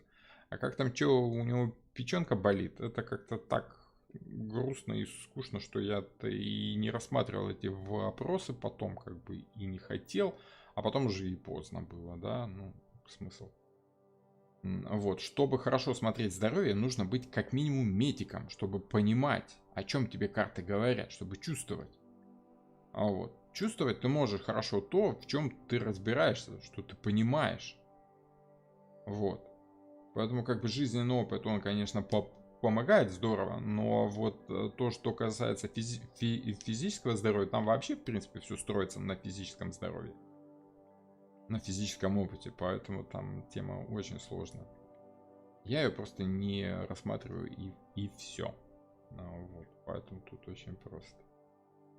Есть какие-то, знаете, есть разные способы. Некоторые как-то привязывают к чему-то визуальному на карте, да, а некоторые привязывают к каббалистическим значениям, некоторые привязывают к алхимии. Ну, все зависит от того, как там, чем вы работаете, да.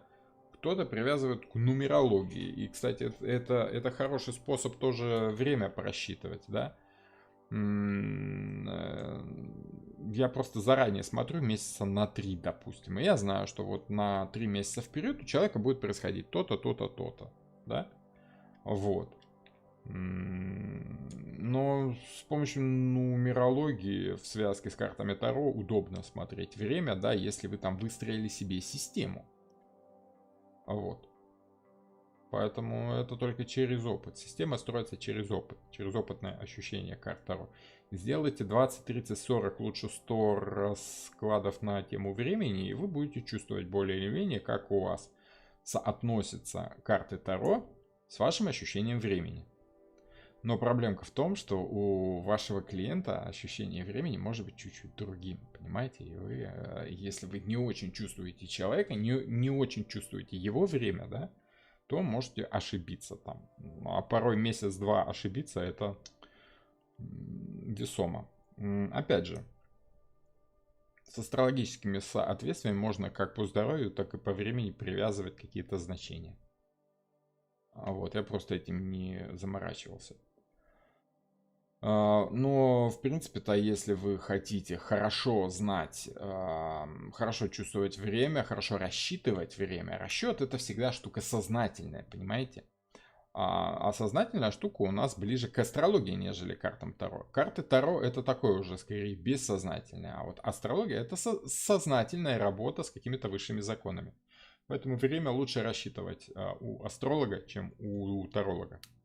У таролога лучше спрашивать, в какую сторону вам идти, как действовать, но не на тактическом, а на стратегическом плане, скорее, такие вот. В какую сторону идти, надо спрашивать у таролога. Как именно идти, уже можно спрашивать у астролога, да, там какие-то отдельные нюансы, в какое время, сколько денег одолжить и прочее, прочее. Карта сила может быть как тема гиперопеки родитель-ребенок или женщина-мужчина? Да, да, как раз, очень, очень хорошо. Отлично, отличный вопрос. Может быть. Дело в том, что если мы берем с вами противоположное значение, у нас Водолей. Водолей и, собственно, то же самое Солнце идет, если мы берем карту старший аркан Солнце, да, это, ну, практически противоположная карта, которая заходит на 11-й дом. Я напомню, что если вы соотносите карты Таро с астрологическими домами, с планетами, с этими самыми, с знаками, то очень важно понимать, что карты, они как бы, во-первых, наслаиваются немного одна на одну, да, как бы плавно перетекая из одного ощущения в другое, да. Об этом я говорил с вами, когда мы рассматривали, какие корни есть, где здесь, по-моему, да? Нет, нет, не здесь, где-то в Иштар, по-моему. Корни колесницы. Вот, в этом, в Sol Invictus. Sol Invictus и вообще ощущение солнца, как самовыражение, как делание того, что ты хочешь, идет из карты колесница. То есть карта силы это естественное продолжение карты колесницы, как ощущение того, что Солнце естественным образом происходит из Луны. Ну, если мы рассматриваем в каком-то порядке. Вот. Поэтому как бы и карты-то наслаиваются одна на одну потихонечку, как бы захватывая. В каждом императоре есть кусочек иерофанта. В каждом иерофанте кусочек прошлого императора. Как и в каждом любовнике есть тот же самый иерофант. То есть оно как бы постепенно перетекает. Поэтому мы можем сказать с вами, что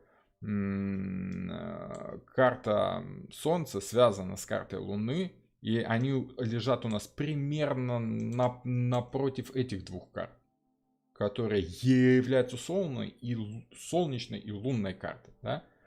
А вот ощущение Солнца, если мы прям рыб будем брать, и одно из ощущений, которое дает вот переход от Водолея к рыбам, там именно покровительство. Там Луна и Солнце. Солнце как опека отца, Луна как опека матери. И если все это идет с чрезмерной силой, то это, конечно, гиперопека. В частности, более тонко рассматривается вопрос гиперопеки в старшем аркане Солнца, которая, в принципе, значит защищенную территорию, на которой ребенок может делать все, что ему хочется. Это вот тот самый сад за стеной, о котором там речь идет во многих произведениях и в христианской религии. Это символика подсолнуха, да, который считается символом преданности, потому что цветок подсолнуха поворачивается за солнцем, пока оно идет по небу. Вот в карте Солнце, вот там тема гиперопеки встает в полный рост. А вот в пятом доме с силой, там речь идет в основном о том, что сам человек чувствует по отношению к себе, а не по отношению к своему ребенку. Поэтому тут только намек. Но тут скорее, понимаете, ребенок рассматривается как тот самый тигриный лев, которого нужно чуть-чуть усмирить и направить в нужную правильную сторону. Просто когда мы с вами говорим о льве, мы говорим о себе, о своей силе. Но правильный родитель, если речь идет о родительстве, конечно, он должен направлять своего ребенка примерно тем же образом по этой карте, как он направил бы себя. Понимаете? Поэтому да, но тут скорее намек. Вот. Вот такие дела, пироги.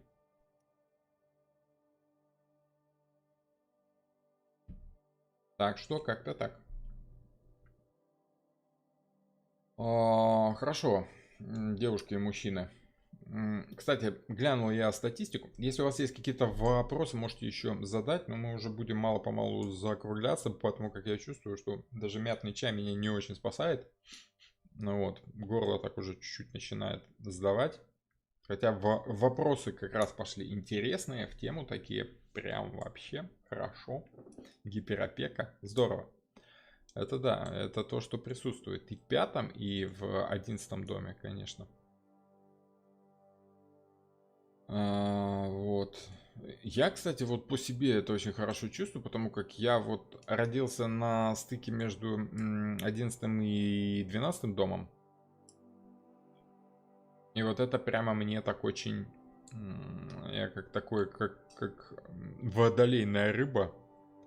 Я прямо очень чувствую тему гиперопеки. У меня два ребенка, девочка и девочка, да, старшая и младшая. Ну вот, и я прям чувствую, ну, часто чувствую страх за них, потому что мало ли что там как. Вот. Поэтому да, гиперопека присутствует. Можно немного раскрыть тему зависимости по силе. А там очень простая тема. Дело в том, что это, так как это ваше истинное проявление вашей же силы, то это не зависимость.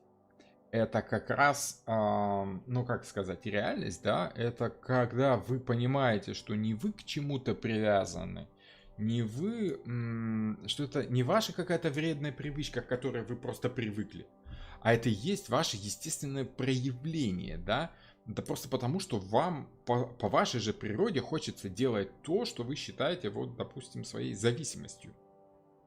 Вот. Глубинная тема зависимости это, конечно, Нептун, особенно в связке с Юпитером. Потому что Юпитер это постоянно растущие потребности, это постоянное желание еще чего-то нового, все больше и больше. Да, но это скорее идет по дьяволу.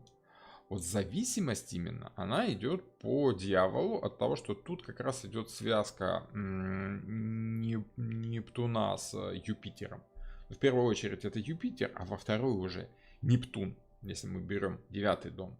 Да, это политика, это игра на наших слабостях, на наших зависимостях, это обещание светлого будущего, то есть двигаться все дальше и дальше.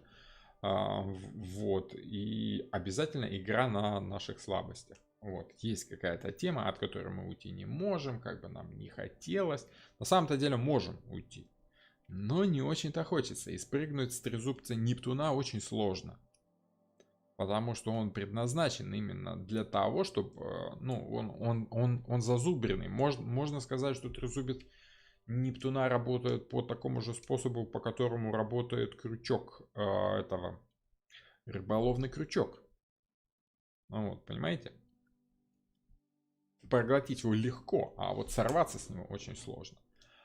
Еще более глубоко тема зависимости идет, опять же, по Нептуну собственно, где уже и оттенком идет, как бы фоном идет Юпитер, да, просто как ощущение широты, расширенности новых горизонтов и всего такого прочего, растворения в этом всем, да.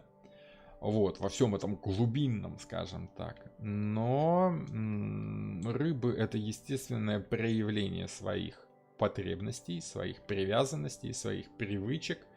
Человек по итогу понимает, что как бы вот его привычки есть его истинное я.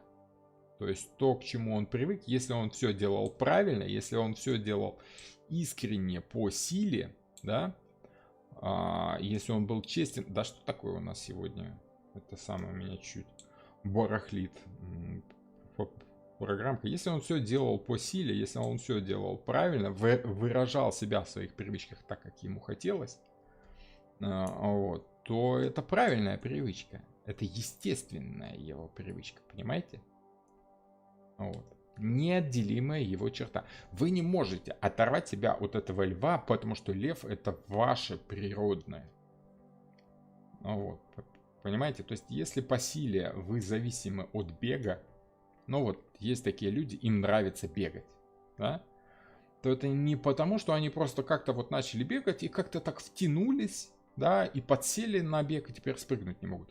Вполне вероятно, что это их истинное проявление, что они прям спят, видят, как они перемещаются с большой скоростью, и для них это вот важно, для них это важно чувствовать развитие в жизни, как будто бы ты пробегаешь эту всю жизнь, да. Ну вот, как, допустим, взять Михаэля Шумахера, да, он же гениальный пилот Формулы-1, да, силен он именно в том, что он делал. Нельзя же сказать, что он стал хорошим пилотом просто потому, что втянулся. Да, ну привык как-то к этому болиду, да, Формулы-1, и просто привык как-то так проходить повороты побыстрее, чем все остальные.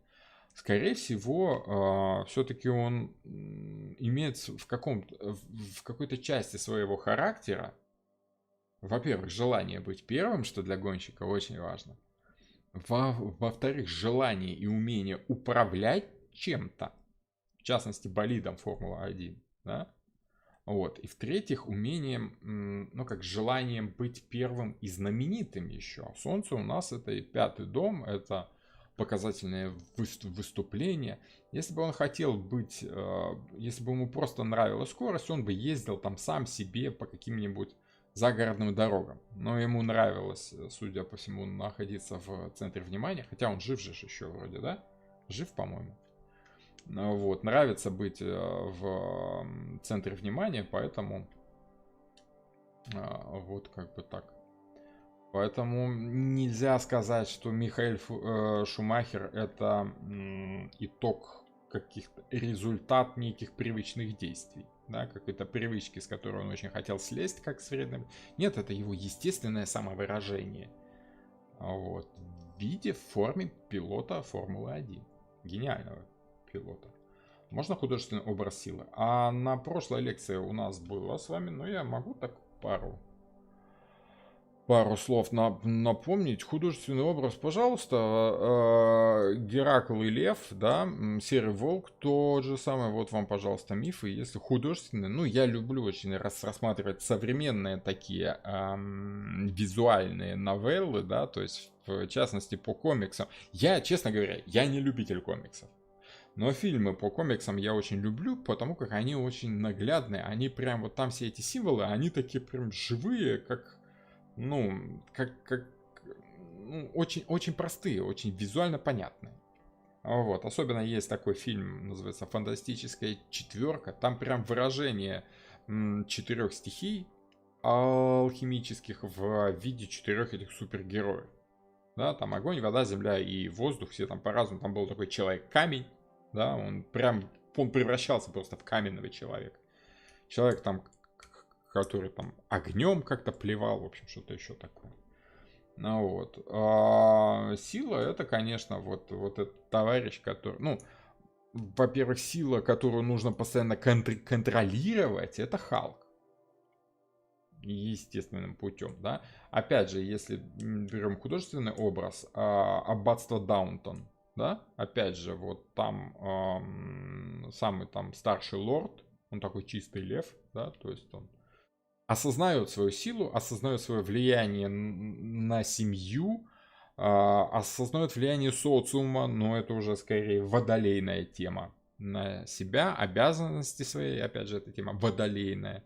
Но, тем не менее, свою силу по отношению к более слабым он тоже чувствует. Это, конечно, вот аббатство Даунтон.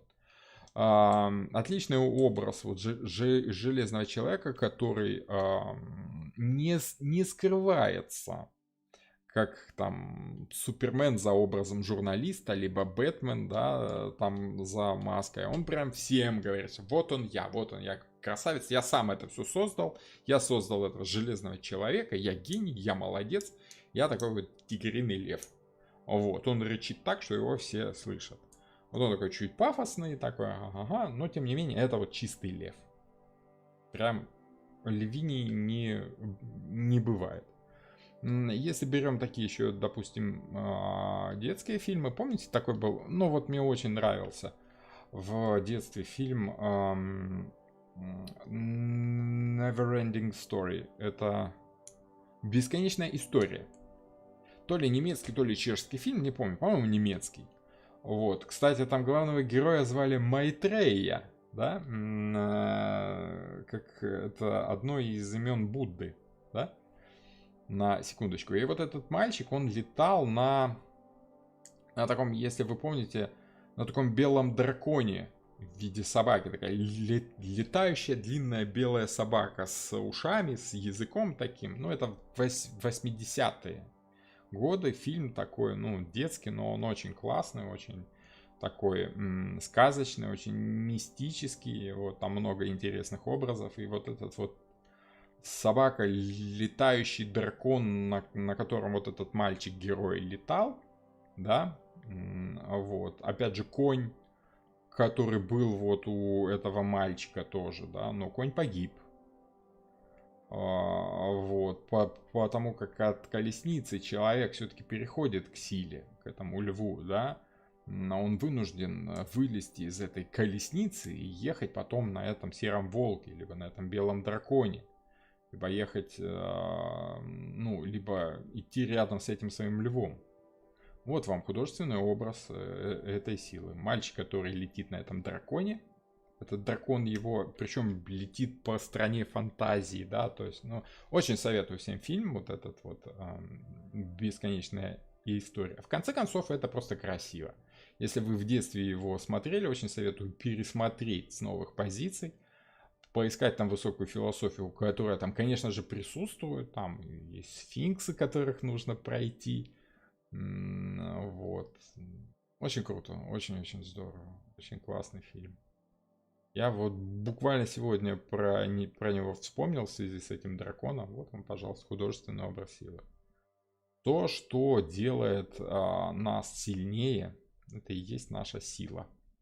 Не то, что нас не убивает, а вот то, что идет изнутри нас, является естественным нашим проявлением.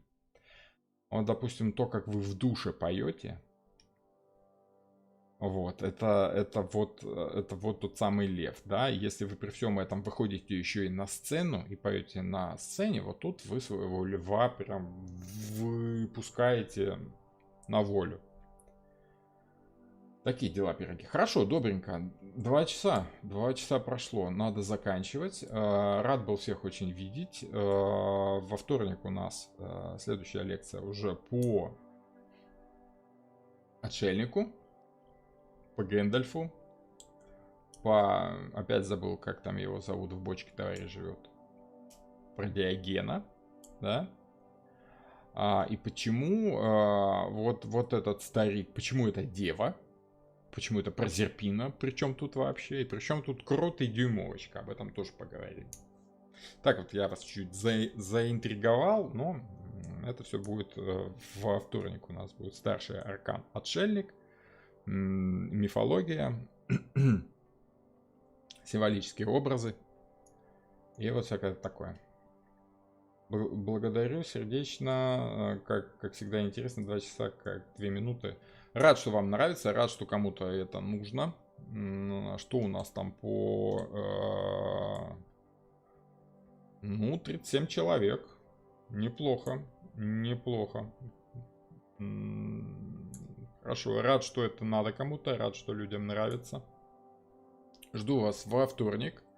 Подписывайтесь, если первый раз на канале, ставьте лайки, комментарии. Ну, в общем, вы сами знаете, что там нужно делать на этом самом YouTube, чтобы он какой-то смысл приносил. Ну и если вам нужны консультации, конечно, буду рад помочь.